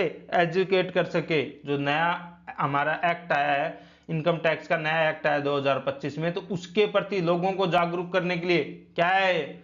हमारा नेशनल वाइड प्रारंभ इनिशिएटिव लॉन्च किया गया था। कहां से लॉन्च किया गया था? तो ये लॉन्च किया गया था दिल्ली से लॉन्च किया जाएगा। तो क्या विज्ञान भवन जो दिल्ली है वहां से लॉन्च किया गया था। किसने किया था लॉन्च? निर्मला सीतारमण ने। और पंकज चौधरी क्या है? हमारे फाइनेंस मिनिस्टर। पंकज चौधरी क्या है? फाइनेंस, स्टेट फाइनेंस मिनिस्टर है। तो नेशनल हाउसिंग बैंक ने लॉन्च किया है क्या? गुरु सुगम पोर्टल। गुरु सुगम पोर्टल किसने लॉन्च किया है? नेशनल हाउसिंग बैंक ने। किसके लिए? डिफेंस और पैरामिलिट्री जो पर्सनल हैं उनके लिए फोकस करते हुए एक क्या किया है? लॉन्च किया है गुरु सुगम पोर्टल। किसने? नेशनल हाउसिंग बैंक ने। ये डिजिटल इनिशिएटिव होगा स्ट्रीमलाइन करने के लिए होम लोन वगैरह और ट्रांसपेरेंसी और फास्ट फोस्टर अफोर्डेबिलिटी। किन लोगों के लिए? जो डिफेंस और पैरामिलिट्री या जो गवर्नमेंट पर्सनल है उनको होम लोन वगैरह देने के लिए, ट्रांसपेरेंटली या फास्टर देने के लिए नेशनल हाउसिंग बैंक का है गृह सुगम पोर्टल लॉन्च किया है। स्फूर्ति प्रोग्राम किसने लॉन्च किया है? L&T ने लॉन्च किया है। किसने? L&T फाइनेंस ने। किसके लिए? वुमेन एंटरप्रेन्योर उनके लिए क्या किया है? उनको एम्पावर करने के लिए। कौन सा? स्फूर्ति प्रोग्राम। किसने लॉन्च किया है? L&T ने लॉन्च किया है। India's Garbh initiative to predict preterm early birth. तो ये क्या है? आपको पता चल रहा है नाम से, गर्भ इनिशिएटिव। तो ये किसका होगा? ये जो अपने गर्भ मतलब जो प्रेग्नेंट औरतें उनके लिए क्या प्रेडिक्ट करने के लिए? प्री टर्म की जो पहले जो बर्थ होता है। प्री टर्म बर्थ किसको बोलते हैं? जो 37 वीक से पहले जो भी बर्थ होता है बच्चों का उसको क्या बोलते हैं? Pre term birth. तो उनको प्रिडिक्ट करने के लिए क्या हुआ है लॉन्च? गर्भ इनिशिएटिव। किसने लॉन्च किया है? क्या फुल फॉर्म इसकी? Interdisciplinary group for advance research on birth outcomes. तो इसमें क्या करेंगे? डिपार्टमेंट ऑफ बायोटेक्नोलॉजी ने इसको फंड किया, गवर्नमेंट ऑफ इंडिया। ये क्या करेंगी? एआई की यूज से, डाटा ड्रिवन अप्रोचेस से जो प्रीटर्म बर्थ होते हैं उनकी कोशिश करेंगे कि उनको ट्रैक किया जा सके। इसमें क्या अभी क्या कर रहे हैं? 12,000 जो प्रेग्नेंट औरतें हैं उनको रिसर्च, उनको एडवांस रिसर्च से स्टडी किया जाएगा, जिससे अपन आगे चलकर प्रिडिक्ट कर सकें कि कोई प्रीटर्म, क्योंकि ये काफी जो हमारा जो चाइल्ड हेल्थ से रिलेटेड है, जो चाइल्ड मोर्टेलिटी से रिलेटेड है, उसमें सबसे बड़ा रीजन क्या है? प्रीटर्म बर्थ का। तो इसको रेगुलेट किया जा सके, कम किया जा सके ज्यादा से ज्यादा प्रोएक्टिव अप्रोच के थ्रू। इसके लिए एआई की हेल्प से इसको रिसर्च कर रहे हैं, जिससे इसको आगे चल के अवॉइड किया जा सके। इंडिया ने बैक किया किसको? WHO के 90-70-90 टारगेट को। किसके? सर्वाइकल कैंसर के। हमने अभी लॉन्च की थी ना, क्या की थी? HPV के लिए हमने वैक्सीन रोल आउट की है। तो उसमें हम क्या कर रहे हैं? जो HPV के लिए जो 14 साल की, एक साथ हम कितनी, जो 14 साल एज की लगभग 1,15,00,000 से जो 1,20,00,000 11.5 से 12 मिलियन जो गर्ल्स हैं 14 साल की, उनको क्या करेंगे? हम इंजेक्शन लगाएंगे। कहां से, किसने लॉन्च किया था? प्राइम मिनिस्टर ने। कहां से? अजमेर राजस्थान से लॉन्च किया था, इसको प्रोटेक्ट करने के लिए सर्वाइकल कैंसर से। क्यों? सर्वाइकल कैंसर किससे होती है? ये HPV डिजीज से होती है। तो HPV क्या है? ये एक सेक्सुअली ट्रांसमिटेड डिजीज है।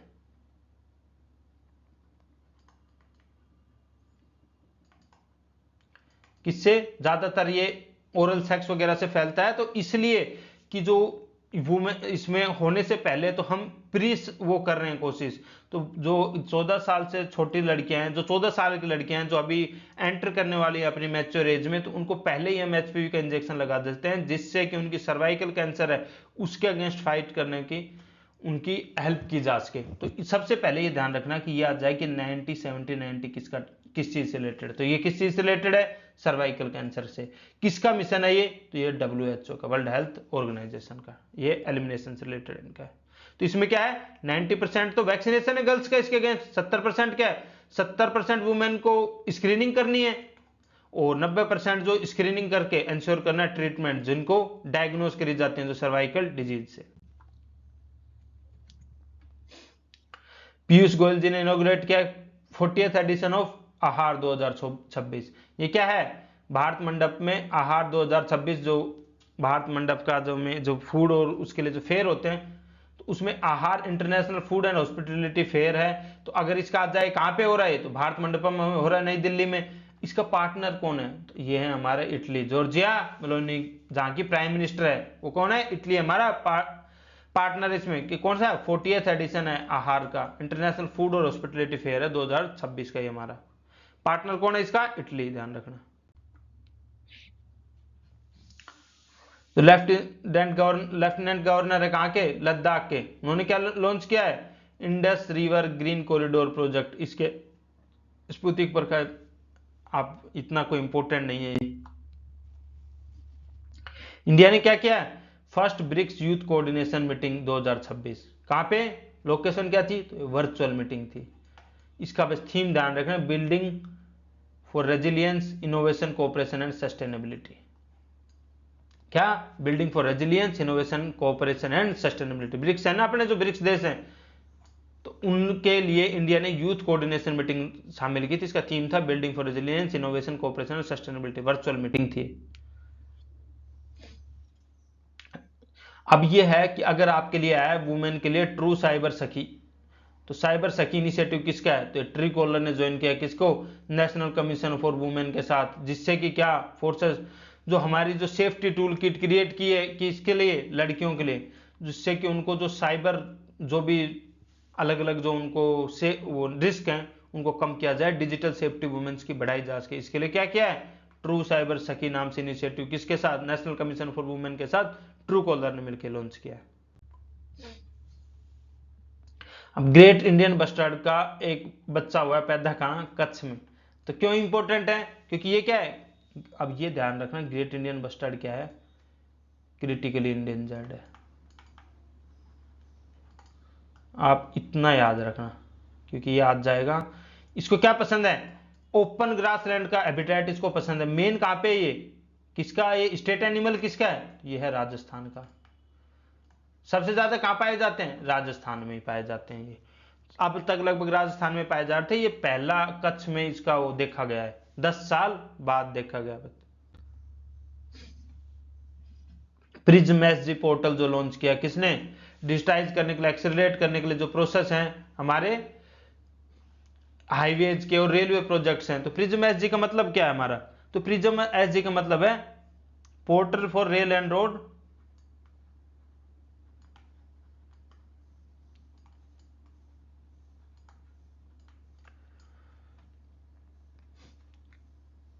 Inspections and stages management.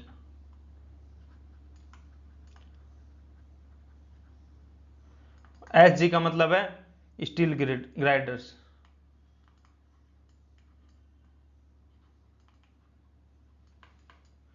इसमें क्या है कि जो हमारे जो भी जो प्रोजेक्ट हैं, स्पेशली जो ओवरपास हैं, अंडरपास वगैरह हैं, उनके लिए कहां पे? हाईवेज पे या रेलवे प्रोजेक्ट्स के लिए, इनके लिए फास्ट से फास्ट क्या हो सके,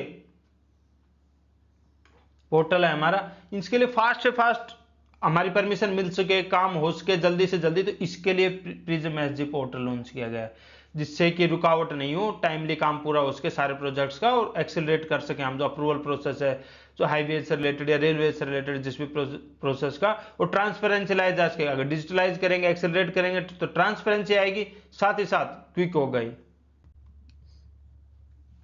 इंडियन नेवी ने लॉन्च किया क्या है? ऑपरेशन ऊर्जा सुरक्षा। तो ऊर्जा की सबसे ज्यादा सुरक्षा में कहां जरूरत है? तो स्ट्रेट ऑफ हॉर्मुज में। क्यों? ईरान ने स्ट्रेट ऑफ हॉर्मुज को क्लोज कर दिया है, तो इसकी वजह से ऑपरेशन ऊर्जा सुरक्षा कहां लॉन्च किया इंडियन नेवी ने? ईरान से जो की वजह से स्ट्रेट ऑफ हॉर्मुज जो क्लोज होगी, वहां से क्या आ रहा है? हमारा पेट्रोलियम और एलपीजी आ रहा है, तो उसको सुरक्षा देने के लिए ऑपरेशन ऊर्जा सुरक्षा हमने हमारी उसने क्या भेजी हुई है? इंडियन नेवी ने हमारे जो शिप्स भेजे हुए हैं, इनको साथ में एस्कॉर्ट करने के लिए, जो स्ट्रेट ऑफ हॉर्मुज से जो हमारे शिप्स आ रहे हैं उनको। सिक्किम की स्तुति प्रधान को सिलेक्ट किया गया है क्या? इंडिया को रिप्रेजेंट करने के लिए। किसमें? वर्ल्ड यूथ पार्लियामेंट में। तो ये आ जाएगा पीपल इन न्यूज। तो इस कौन है, स्तुति प्रधान। एक तो ये आ सकता है भाई किस स्टेट से, इससे ज्यादा सबसे बड़ी बात है क्यों न्यूज में है ये, तो इनको सेलेक्ट किया गया है इंडिया को यूथ पार्लियामेंट में रिप्रेजेंट करने के लिए। किसको, स्तुति प्रधान को। ये पीपल इन न्यूज में हो गई, तो इस वजह से इसको ध्यान रखना स्तुति प्रधान को। अब ये अलग अलग राज्य की कौन कौन सी योजनाएं उनका नाम देख लो। तो तेलंगाना की कौन सी है, इंदिरा अम्मा फैमिली लाइफ इंश्योरेंस स्कीम। अगर ये आ जाए कि इंदिरा अम्मा जो फैमिली लाइफ इंश्योरेंस स्कीम है, तो ये किसकी है, तेलंगाना की। क्या दिया जा रहा है इसमें, 5 लाख तक का जीवन बीमा दिया जा रहा है सभी परिवारों को। छत्तीसगढ़ की क्या है, गोधाम योजना आ जाए। गोधाम योजना कहाँ की है, तो ये कहाँ की है, छत्तीसगढ़ की है। आवारा और निर्धन जो पशु हैं उनकी संरक्षण के लिए और ग्रामीण अर्थव्यवस्था को बढ़ावा देने के लिए क्या है, गौधाम योजना है। आंध्र प्रोजेक्ट हनुमान कहाँ का है, तो ये कहाँ का है, आंध्र प्रदेश का। ध्यान रखना, हनुमान का फुल फॉर्म क्या प्रोजेक्ट में, healing and nurturing units for monitoring aid and nursing of wildlife. तो किसके लिए, मान जो ह्यूमन वाइल्ड लाइफ कॉन्फ्लिक्ट होता है उस संघर्ष को कम करने के लिए और उनका संरक्षण करने के लिए क्या है, प्रोजेक्ट हनुमान। कहाँ का है ये, आंध्र प्रदेश का है। दिव्यांग सहायक पोर्टल, तो यह किसने लॉन्च किया है, ये महाराष्ट्र ने लॉन्च किया है, जिससे कि दिव्यांगों के लिए एक किया जा सके, एक प्लेटफॉर्म बनाया जा सके पोर्टल पे, सारी की सारी जो भी योजनाएं उनसे रिलेटेड है उन सब के लिए।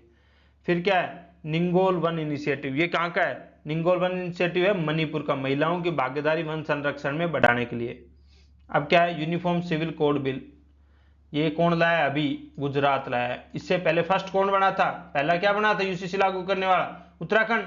सेकंड कौन बना है, गुजरात।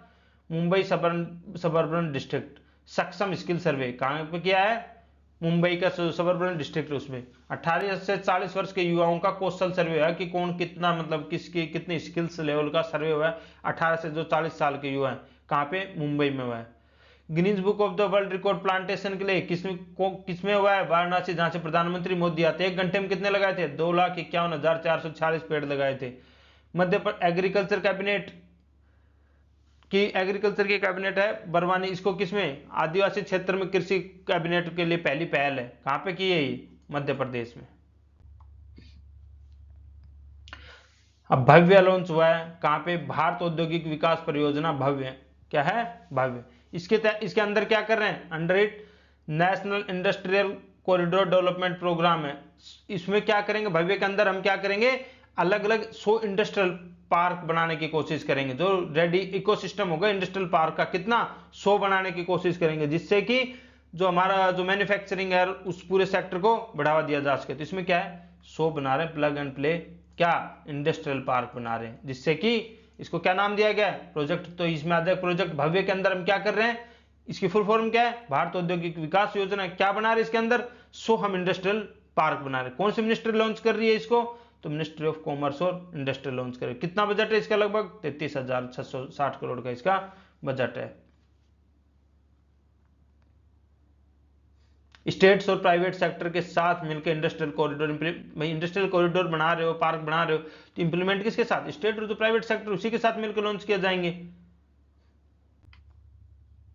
अब हम देखते हैं टेक्निकल करंट अफेयर्स।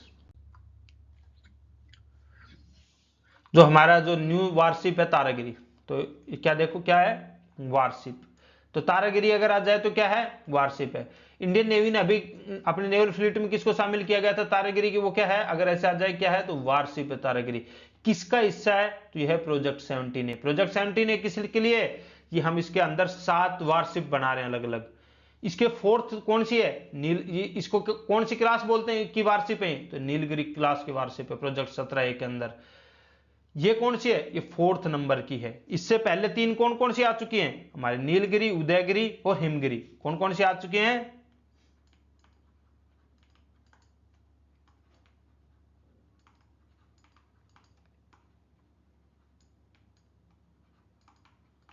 ये 3 आ चुकी हैं। चौथी कौन सी है, प्रोजेक्ट तारागिरी।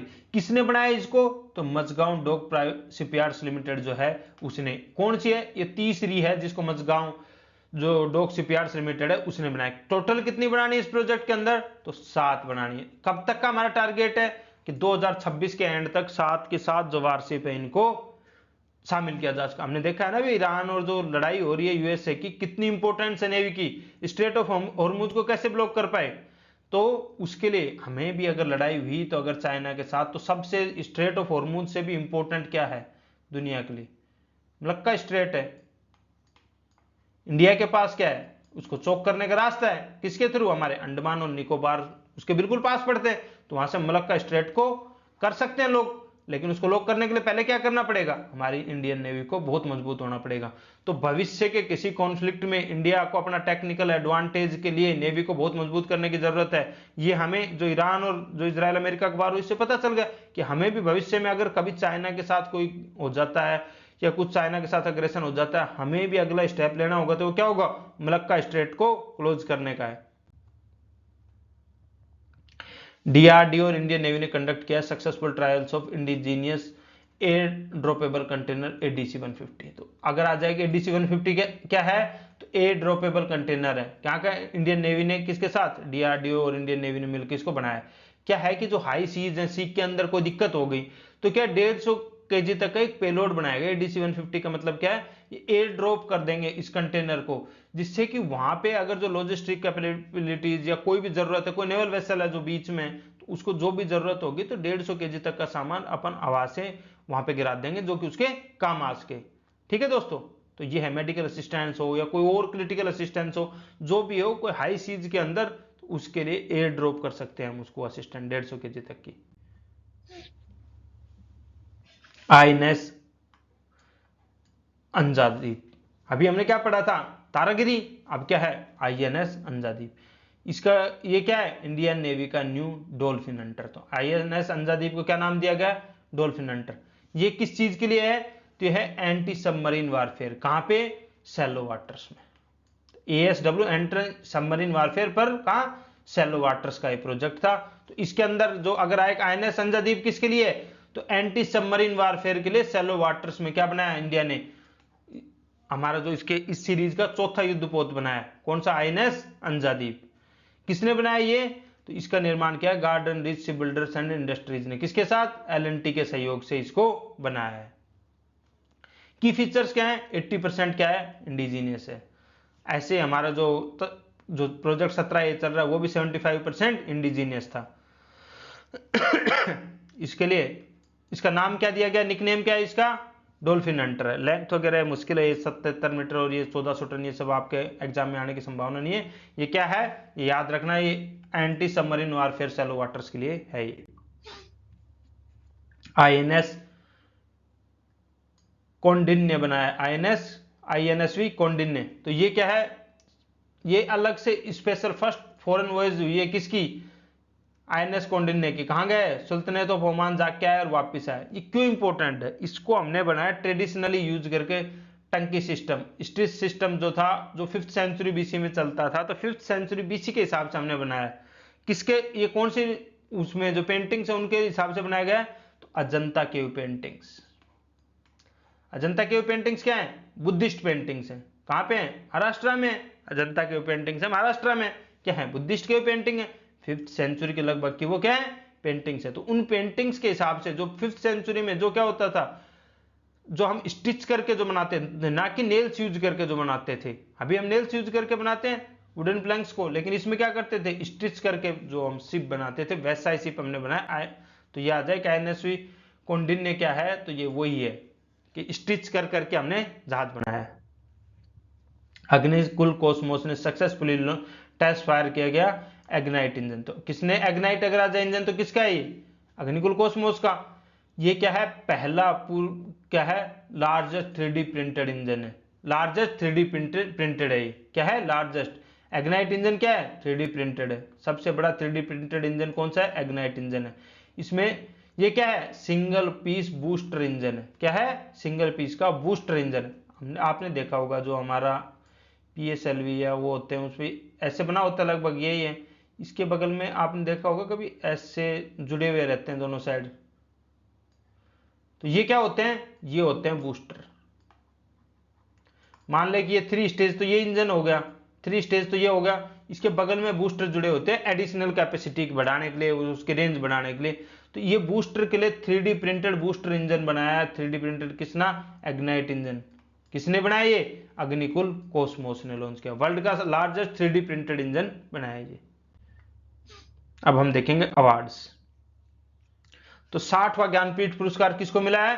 तो ये मिला है आर वेरीमुथु को। वरईमुथु को क्या मिला है? 60वां ज्ञानपीठ पुरस्कार मिला है। इंडिया का हाईएस्ट लिटरेरी अवार्ड है। कहाँ, कौन सी लैंग्वेज के पोइट हैं? तो तमिल पोइट और लिरिसिस्ट हैं, राइटर हैं। आर वेरीमुथु को क्या मिला है? 60वां ज्ञानपीठ पुरस्कार मिला है। इंडिया का हाईएस्ट लिटरेरी अवार्ड कौन सा है? ज्ञानपीठ पुरस्कार। किसको मिला है? आर वेरीमुथु को मिला है। अब साहित्य अकादमी पुरस्कार में वैसे तो 24 लैंग्वेज में दिया जाता है साहित्य अकादमी पुरस्कार, लेकिन किसमें? 22 तो जो 8 शेड्यूल की होगी और इंग्लिश और राजस्थानी। अगर ये आ जाए कि कौन सी है 24 साहित्य अकादमी पुरस्कार की, तो ये आपको 24 पता होगा। 1 लाख है। अब हम इसमें सिर्फ 3 का नाम देखेंगे, क्योंकि हिंदी, अंग्रेजी और संस्कृत। तो हिंदी में किसको, कौन सी बुक थी? पुस्तक का नाम जीते जी इलाहाबाद। ये क्या है? मेमोयर है एक, कि अपने खुद की जो मेमोरी उन पे बेस्ड है। किसकी है? ममता कालिया की। तो जीते जी इलाहाबाद, देखो अपने बुक भी आती है एग्जाम में कि जीते जी इलाहाबाद किसकी बुक है? तो ममता कालिया की है। क्रिम्सन स्प्रिंग किसकी बुक है? उपन्यास है, नवतेज सरना का। ये कौन सी लैंग्वेज में? इंग्लिश लैंग्वेज में। संस्कृत की प्रस्थान चतुष्टय ब्रह्मघोष कविता है, किसकी? महामहोपाध्याय साधु भद्रेश दास की। तो ये तो आप नाम से वहां लगभग गैस कर लोगे किसकी है। साधु भद्रेश दास की है प्रस्थान चतुष्टय ब्रह्मघोष कविता है ये। आप इन दो का, आप ये बुक में भी आ सकती हैं आपके, और लेखक के नाम के साथ वैसे भी आ सकते हैं। ये इनकी कवर बने हुए हैं। हॉकी इंडिया ने 8th एनुअल अवार्ड हुए थे हॉकी इंडिया के। तो जो मेंस के, सीनियर मेंस के बेस्ट प्लेयर कौन चुने गए? हार्दिक सिंह, मिडफील्डर हैं इंडियन हॉकी टीम के। तो उनको क्या चुना गया? लगातार तीसरी बार बेस्ट प्लेयर का अवार्ड मिला है इनको। ऐसे वुमेन के लिए किसको मिला है? नवनीत कौर फॉरवर्ड है, इनको क्या मिला है? Hockey India. Balbir Singh senior के नाम पे अवार्ड मिलता है। ये किसका अवार्ड मिलता है? Best player of the year का अवार्ड मिलता है। हॉकी का पुरुष का किसको मिला? हार्दिक सिंह का। महिला को किसको मिला है? नवनीत कौर। बलबीर सिंह को मॉडर्न ध्यानचंद कहा जाता है। 3 बार ओलंपिक में जो गोल्ड जीतने वाली टीम थी 1952 तक, उसका बलबीर सिंह के नाम क्या है? बहुत बड़े प्लेयर हैं इनके नाम। 61 मैच में 246 गोल किए थे इन्होंने। आज भी 1952 का जो ओलंपिक में इन्होंने फाइनल में 5 गोल किए थे नीदरलैंड के खिलाफ। तो ये रिकॉर्ड है कि किसी फाइनल में हॉकी के में आज तक ओलंपिक में सबसे ज्यादा गोल करने का। वो किसके नाम है? बलबीर सिंह सीनियर। बलबीर सिंह सीनियर के नाम है इनका। ये बहुत तगड़े फॉरवर्ड हुए थे इंडिया के लिए। Major Dhyanchand lifetime achievement award किसको मिला हॉकी का? तो ये मिला जफर इकबाल को। किसको? जफर इकबाल। चिकित्सा और मधुमेह के क्षेत्र में लाइफ टाइम अचीवमेंट अवार्ड किसको मिला है? तो ये मिला है डॉक्टर जितेंद्र सिंह, जो हमारे केंद्रीय मंत्री हैं, उनको यह अवार्ड मिला है। अब बीसीसीआई के नमन अवार्ड्स होते हैं, जो बीसीसीआई के होते हैं, उसमें श्रेष्ठ इंटरनेशनल क्रिकेटर का अवार्ड किसको मिला है? शुभमन गिल को। श्रेष्ठ इंटरनेशनल क्रिकेटर महिला का अवार्ड किसको मिला है? स्मृति मंदाना को। लाइफ टाइम अचीवमेंट अवार्ड 2 को मिला है, रोजर बेन्नी और राहुल द्रविड़ को। वुमेन्स का लाइफ टाइम अचीवमेंट अवार्ड किसको मिला है? तो हमारी जो कैप्टन थी मिथाली राज को मिला है। इंटरनेशनल डेब्यू के लिए किसको मिला है? महिला का किसको मिला है? एन सीरीज चन्नी को मिला है। और पुरुष के लिए किसको मिला है? सबसे ज्यादा मीम्स और सबसे ज्यादा न्यूज में कौन रहा है? हर्षित राणा, तो उन्हीं को मिला है। अब है 98th अकेडमी अवार्ड, ऑस्कर जिनको बोलते हैं हमारे। 2026 में कौन सा एडिशन था उनका? 98। अब अगर फिल्म आ जाए तो किसकी है? One battle after another. किसकी? डिकैप्रियो की जो फिल्म थी वो है वन बैटल आफ्टर अनदर। इसको क्या मिला है? बेस्ट फिल्म का अवार्ड। बेस्ट अगर डायरेक्टर का अवार्ड किसको मिला है? तो पॉल थॉमस एंडरसन को मिला है। किसके लिए? वन बैटल आफ्टर अनदर के लिए। कौन मिला है? Paul Thomas Anderson. अब इसके बाद सब बेस्ट एक्टर का अवार्ड किसको मिला है? माइकल बी जॉर्डन को मिला है सिनर्स के लिए। सबसे अनएक्सपेक्टेड था ये। श्रेष्ठ अभिनेत्री का किसको मिला है? जेसी बकली को मिला है। किसके लिए? फिल्म हेमनेट के लिए। तो ये सबसे इंपॉर्टेंट तो ये 4 ही हैं, ध्यान रखना, ये 4 है। इसके अलावा सहायक का किसको मिला है? सीन पेन को मिला वन बैटल आफ्टर अनदर के लिए। और सपोर्टिंग एक्ट्रेस किसको मिला है? एमी मेडगन को मिला है फिल्म वेपन्स के लिए। अब एनिमेटेड फीचर फिल्म किसको मिला है? केप ऑफ फिल्म थी डेमन हंटर्स, उसको मिला है क्या? एनिमेटेड फीचर फिल्म का। इंटरनेशनल फीचर फिल्म जिसके लिए हमारी भी फिल्में जाती हैं, उसमें उसको वो किसको मिला है? सेंटिमेंटल वैल्यू मिला है, नॉर्वे की फिल्म थी, उसको मिला है। श्रेष्ठ मूल गीत किसको मिला? कौन है? गोल्डन। किसका? केप ऑफ डीमन हंटर जो मूवी है उसमें केप ऑफ के द्वारा दिया गया, इसको मिला है। Documentary feature film mister nobody against Putin. आप ध्यान रखना, सबसे इंपॉर्टेंट ये 4 हैं। कौन? One battle after another best film है। श्रेष्ठ निर्देशक कौन है? पॉल थॉमस एंडरसन है। Best actor Michael B Jordan और best actor Jessie Buckley. Mark Lynton history prize 2026 किसको मिला है? विलियम डेरिम्पल को मिला है। किसको? विलियम डेल रिम्पल को मिला है। कौन सी बुक के लिए? The golden road, how astonishing India, how ancient India transformed the world. कौन सी बुक है? अब ये देखो, बुक भी इंपॉर्टेंट होगी। क्यों? क्योंकि इंडिया से रिलेटेड है। कौन सी? How ancient India transformed the world, William Dalrymple की ये किताब है। कौन सा मिला है इनको? मार्क लिंटन हिस्ट्री प्राइज 2026 मिला है। कोई इतना। नीता अंबानी को क्या मिला है? किस ह्यूमैनिटेरियन अवार्ड, किस किस चीज से रिलेटेड है? Kalinga institute of social sciences से रिलेटेड। इतना कोई इंपॉर्टेंट नहीं है। बेंगलुरु को अंतरराष्ट्रीय हवाई अड्डा ASQ अवार्ड मिला है, ये इंपॉर्टेंट है। कौन सा, किसको मिला है? बेंगलुरु को। क्या? फैली रैंक पे। जो एयरपोर्ट सर्विस क्वालिटी अवार्ड देता है उसके अंदर बेस्ट एयरपोर्ट एट अराइवल का ग्लोबली अवार्ड किसने जीता है? बेंगलुरु इंटरनेशनल एयरपोर्ट ने। कौन लॉन्च करता है? तो एयरपोर्ट सर्विस क्वालिटी के अंदर बेंगलुरु इंटरनेशनल एयरपोर्ट ने बेस्ट एयरपोर्ट एट अराइवल का अवार्ड जीता है। कब? कौन देता है? एयरपोर्ट काउंसिल इंटरनेशनल वर्ल्ड के द्वारा, एशियाई वर्ल्ड इसको देता है। तो एयरपोर्ट पे जो अराइवल के टाइम जो यात्रियों को बेस्ट सुविधा दी जाती है, किस पे दी जाती है? पूरे वर्ल्ड में बेंगलुरु इंटरनेशनल एयरपोर्ट पे दी जाती है। NHRC की शॉर्ट फिल्म आई थी ह्यूमन राइट्स के कंपटीशन के लिए, उसमें 3 फिल्म आई थी। तो रानी बाई मिस सरिका जैन है, उसको फर्स्ट प्राइज मिला था। ठीक है दोस्तों। जो नटराज चंद्रशेखरन है, जो टाटा ग्रुप के चेयरमैन है, उनको क्या मिला? यूनाइटेड किंगडम ने अवार्ड दिया है। Knight commander of the most excellent order of the British Empire का अवार्ड किसको मिला है? नटराज चंद्रशेखरन को। कौन है ये? टाटा ग्रुप के जो चेयरमैन है। Honour of knight commander of most excellence order ये दिया गया, यूके ने दिया है, ध्यान रखना। इसके अलावा ब्रिक्स CII ने 6th वार्षिक जो अवार्ड थे उसमें किसको दिया है? महिला सशक्तिकरण और ट्रेल ब्लेजर का अवार्ड किसको दिया है? कल्पना सोरेन, हेमंत सोरेन की जो बीवी है उसको दिया है। ट्रेल ब्लेजर लिविंग लीजेंड किसको दिया है? शबाना आजमी को दिया है। लाइफ टाइम अचीवमेंट अवार्ड किसको दिया है? देवजानी घोष को दिया है। ये बहुत इंपॉर्टेंट अवार्ड हो जाता है। ओलंपिक ने अवार्ड दिया इंडिया के एक्स कैप्टन को using volleyball at gender leveller.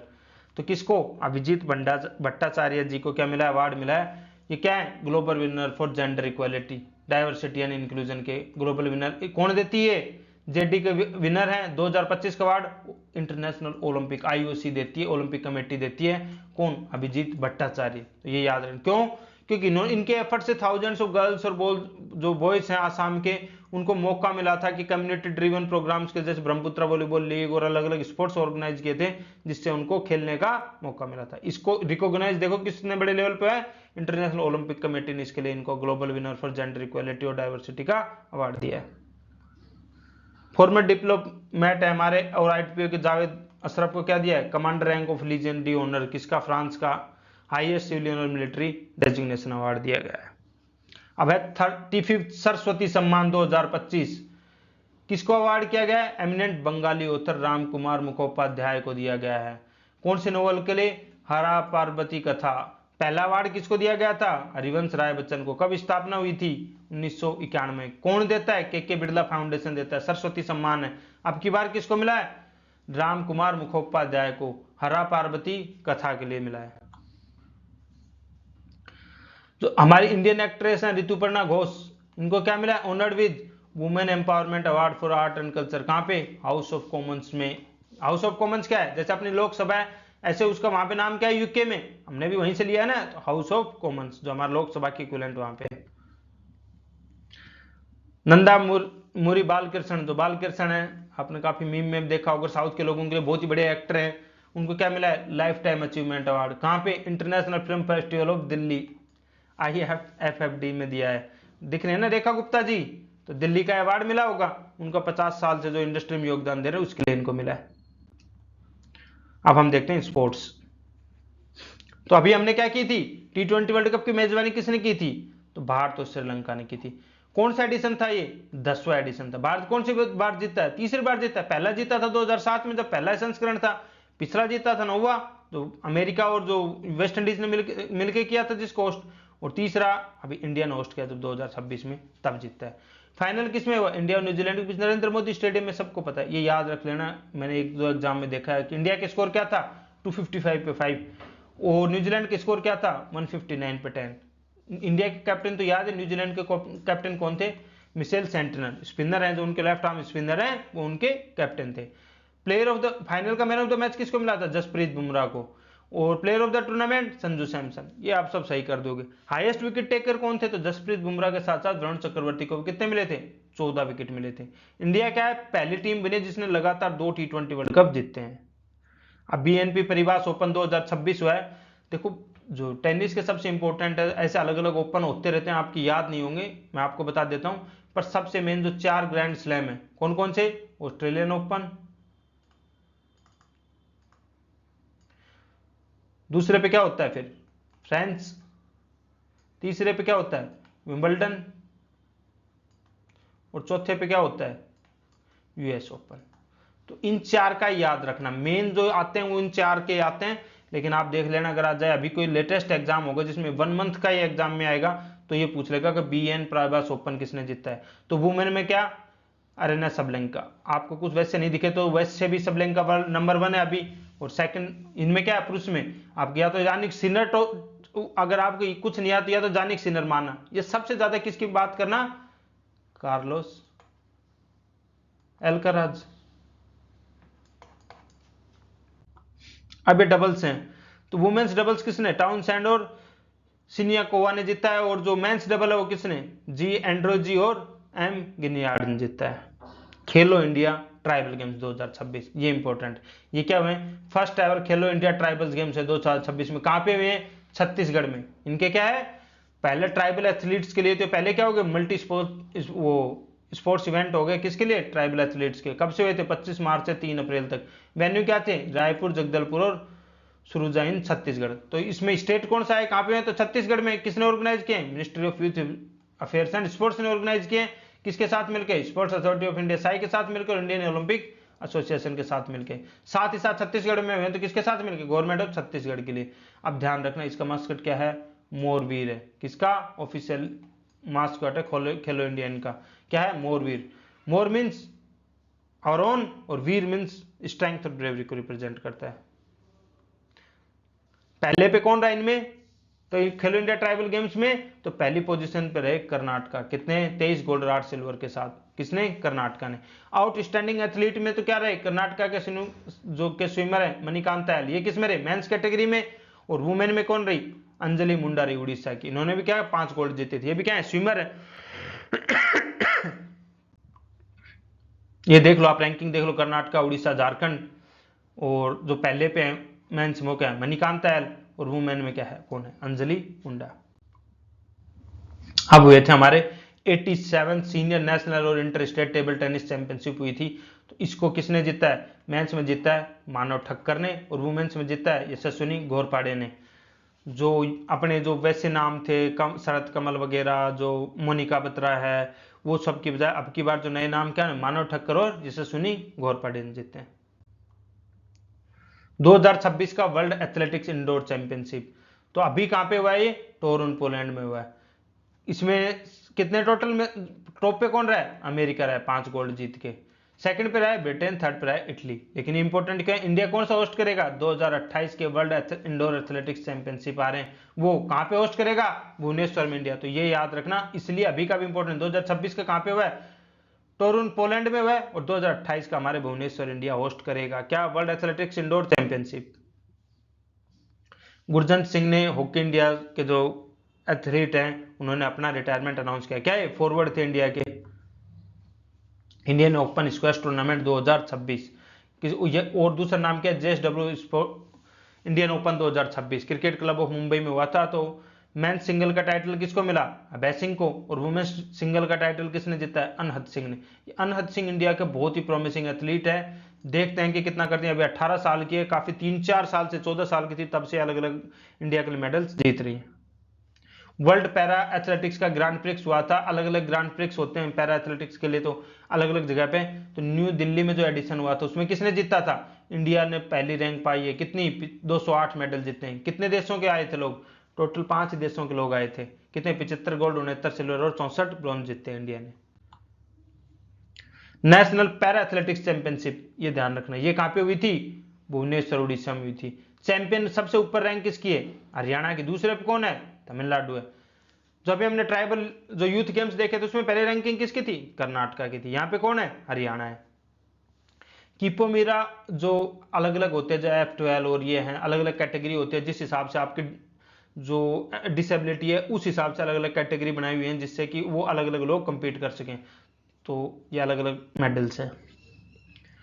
जो ऑल इंडिया, जो यूनेक्स का ऑल इंडिया ओपन बैडमिंटन है, क्या होता है कि जो बैडमिंटन का जो सबसे बड़ा टूर्नामेंट होता है वो होता है ऑल इंडिया, जो इंग्लैंड ओपन होता है यही होता है। तो इसमें क्या हुआ?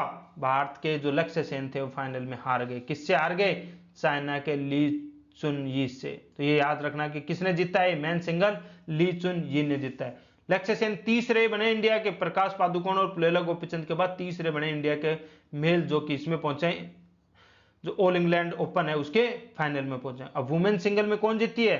तो ये जीती है चाइना की वांग जिही। वांग जिही कहां की? चाइना की। ग्लोबल ई स्पोर्ट्स गेम्स 2026 का मुंबई में आयोजन कहां पे हुआ है? पहली बार मेजबानी की है भारत ने ग्लोबल ई स्पोर्ट्स गेम्स की। ओवरऑल चैंपियन कौन हुआ है? भारत ही हुआ है। अनित गौसाल ने और डोटा जो वो है क्लैश ऑफ रॉयल में गोल्ड मेडल हासिल किया था। डोटा टीम इंडिया को क्या मिला था? कांस्य पदक। अब अपॉइंटमेंट देख लेते हैं। साध्वी निरंजन ज्योति को किसका चेयरमैन बनाया गया है? National commission for backward classes का चेयरमैन किसको बनाया गया है? साध्वी निरंजन ज्योति जो भाजपा की नेता है उनको। रेवती मोहित डेरे को मेघालय उच्च न्यायालय की क्या बनी है? दूसरी महिला मुख्य न्यायाधीश। तो अगर आ जाए कि रेवती मोहित डेरे, अगर न्यूज में ऐसे आ जाए कि वुमेन इन न्यूज, क्यों न्यूज में थी, तो इनको क्या बनाया गया? मेघालय उच्च न्यायालय की पहली नहीं दूसरी महिला न्यायाधीश बने। बीपी सिंह को नौसेना का आयुध महानिदेशक बनाया गया है। काम्पेला वेंकटरमण मूर्ति को सेबी के पूर्वकालिक सदस्य नियुक्त किया गया है। अब ये देखते हैं महत्वपूर्ण दिवस जो मार्च में आए थे। तो वर्ल्ड वाइल्ड लाइफ डे कब था? ये था 3 मार्च को। इसकी थीम क्या थी? Medicinal and aromatic plants conserving health heritage and livelihood. ये क्या थी?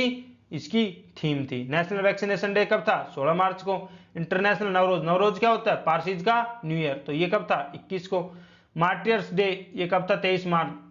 23 मार्च को क्या था? भगत सिंह, सुखदेव और राजगुरु को जिस दिन शहीद हुए थे, जिस दिन उनको फांसी पर लटकाया था क्रूर अंग्रेजों ने।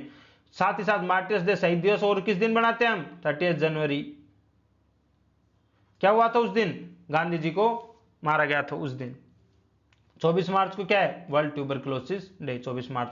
अर्थ आवर 2026 ये क्या बनाते हैं? लास्ट सैटरडे को, 4th सैटरडे को। तो ये क्या 8:30 से 9:30 बजे तक हमें 1 घंटे के लिए लाइट बंद करते हैं पूरी दुनिया में। 28 मार्च को अर्थ आवर बनाया गया था 2026। टाइम मैगजीन ने वर्ल्ड्स के ग्रेटेस्ट प्लेसेस की जो लिस्ट लॉन्च की है, वर्ल्ड्स ग्रेटेस्ट प्लेसेस, उसमें कितने? 3 इंडिया के जो संपत्तियां हैं उनको भी स्थान मिला। तो पहली तो क्या है? तो ओबराय राजगढ़ पैलेस, कहां पे? रिजोर्ट है मध्य प्रदेश में, इसको मिली है। बुंदेला राजवंश का बनाया हुआ रिसोर्ट है। दूसरा है महारो खेत, कहां पे? जोधपुर में, राजस्थान में। इसको 40 एकड़ के फार्म है जिसको भी मिला है राजस्थान में। और शक्ति हिमालय प्राण लॉज कहां पे है? कुमाऊं उत्तराखंड में। ये 3 जगह इंडिया की जिनको टाइम ने वर्ल्ड्स ग्रेटेस्ट प्लेसेस 2026 के जो थे उनके जगह में मिली है। अब ये कुछ पुस्तक अभी हम देख के आए थे, विलियम डेरिपल को जो अवार्ड मिला था हिस्ट्री के लिए, उनकी book the golden road how ancient India transform the world. तो इस बुक का याद रखना, विलियम डेल रिम्पल की ये किताब है। विश्व जल दिवस सम्मेलन 2026 कहाँ? 23 मार्च 2026 को। कहां पे? नई दिल्ली में। विश्व जल दिवस 2026। डॉक्टर अंबेडकर अंतर्राष्ट्रीय केंद्र वहां पे आयोजक कौन होगा? तो जल शक्ति मिनिस्ट्री होगी। किसके लिए? इसकी थीम क्या थी? उद्योगियों के लिए जल, जल और लैंगिक समानता थी इस वर्ष की, जल और लैंगिक समानता। नौवां अंतर्राष्ट्रीय संथाल सम्मेलन कहां पे हुआ था? तो ये हुआ था दार्जिलिंग, वेस्ट बंगाल में। इसकी कार्यक्रम की मुख्य अतिथि कौन सी थी? राष्ट्रपति द्रौपदी मुर्मू थी। इसमें क्या हुआ था? जो ओल चिक की लिपि, ये ध्यान रखना कि अगर आ जाए ओल चिक की लिपि किससे है, तो ये संथाल भाषा की लिपि है। किसने आविष्कारक थे? कौन थे? पंडित रघुनाथ मुर्मू थे इसके आविष्कारक। इसकी क्या हो गई? 100 साल हो गई खोज को, 1925 से 2025 में। तो इसके उपलक्ष्य में तो ये आ जाए ओल चिक की लिपि किसकी है, तो ये इसकी है। अभ्यास कौन सा था? Sea dragon. तो सी ड्रैगन किसके लिए था? अमेरिका नौसेना के उसमें पनडुब्बी रोधी अभियान था। ये कहाँ पे था? जो इनका गुआम में एयरबेस अमेरिका का वहां पे था। इसमें कौन कौन से देश ने पार्टिसिपेट किया था? तो India, America, Australia, Japan, New Zealand ने पार्टिसिपेट किया था। सी ड्रैगन एक्सरसाइज थी। ऑपरेशन बंधु सागर, हम श्रीलंका में एक पुल परियोजना है उसको बना रहे। कहां पे? कोलंबो से 70 किलोमीटर दूर चिलाव जगह, वहां पे हम पुल बना रहे। क्या हुआ था? वो नष्ट हो गया था। तो इसको बहाल करने के लिए ये महत्वपूर्ण सर इंडिया क्या कर रहा है? मुख्य आर्थिक गलियारा इनका कोलंबो को पुट्टलाम से जोड़ता है, तो इसको क्या कर रहा है? इंडिया बना रहा है अपने सागर बंधु इनिशिएटिव के तहत श्रीलंका को हेल्प करने के लिए। ऑपरेशन व्हाइट हैमर, ये किसके लिए, किसने लॉन्च किया है? तो ये किसने लॉन्च किया है? तो डिपार्टमेंट ऑफ रेवेन्यू इंटेलिजेंस ने लॉन्च किया है। किसके लिए? आंध्र प्रदेश में लॉन्च किया। अवैध निर्माण में जो गुप्त औद्योगिक इकाई है उनका भांडाफोड़ करने के लिए।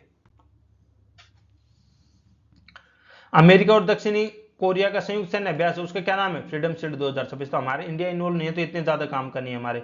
लेमितिया एक्सरसाइज, अब ये हमारे काम की हो जाती है। किसने?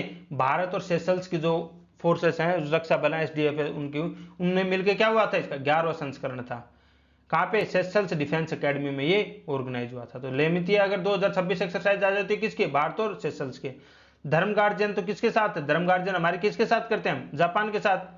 तो भारत और जापान की जो वार्षिक सैन्य अभ्यास है, एक बार इंडिया में करते हैं, एक बार जापान में करते हैं, बारी बारी से दोनों का ऑर्गेनाइज किया जाता है। अब की बार किसने होस्ट किया था? तो इंडिया ने। कहां पे? उत्तराखंड के चौबटिया नामक जगह पे। थैंक यू दोस्तों, लाइक करो, शेयर करो, सब्सक्राइब करो और आपके सजेशंस दो हम कैसे और ज्यादा इंप्रूव कर सकते हैं हमारे इसको।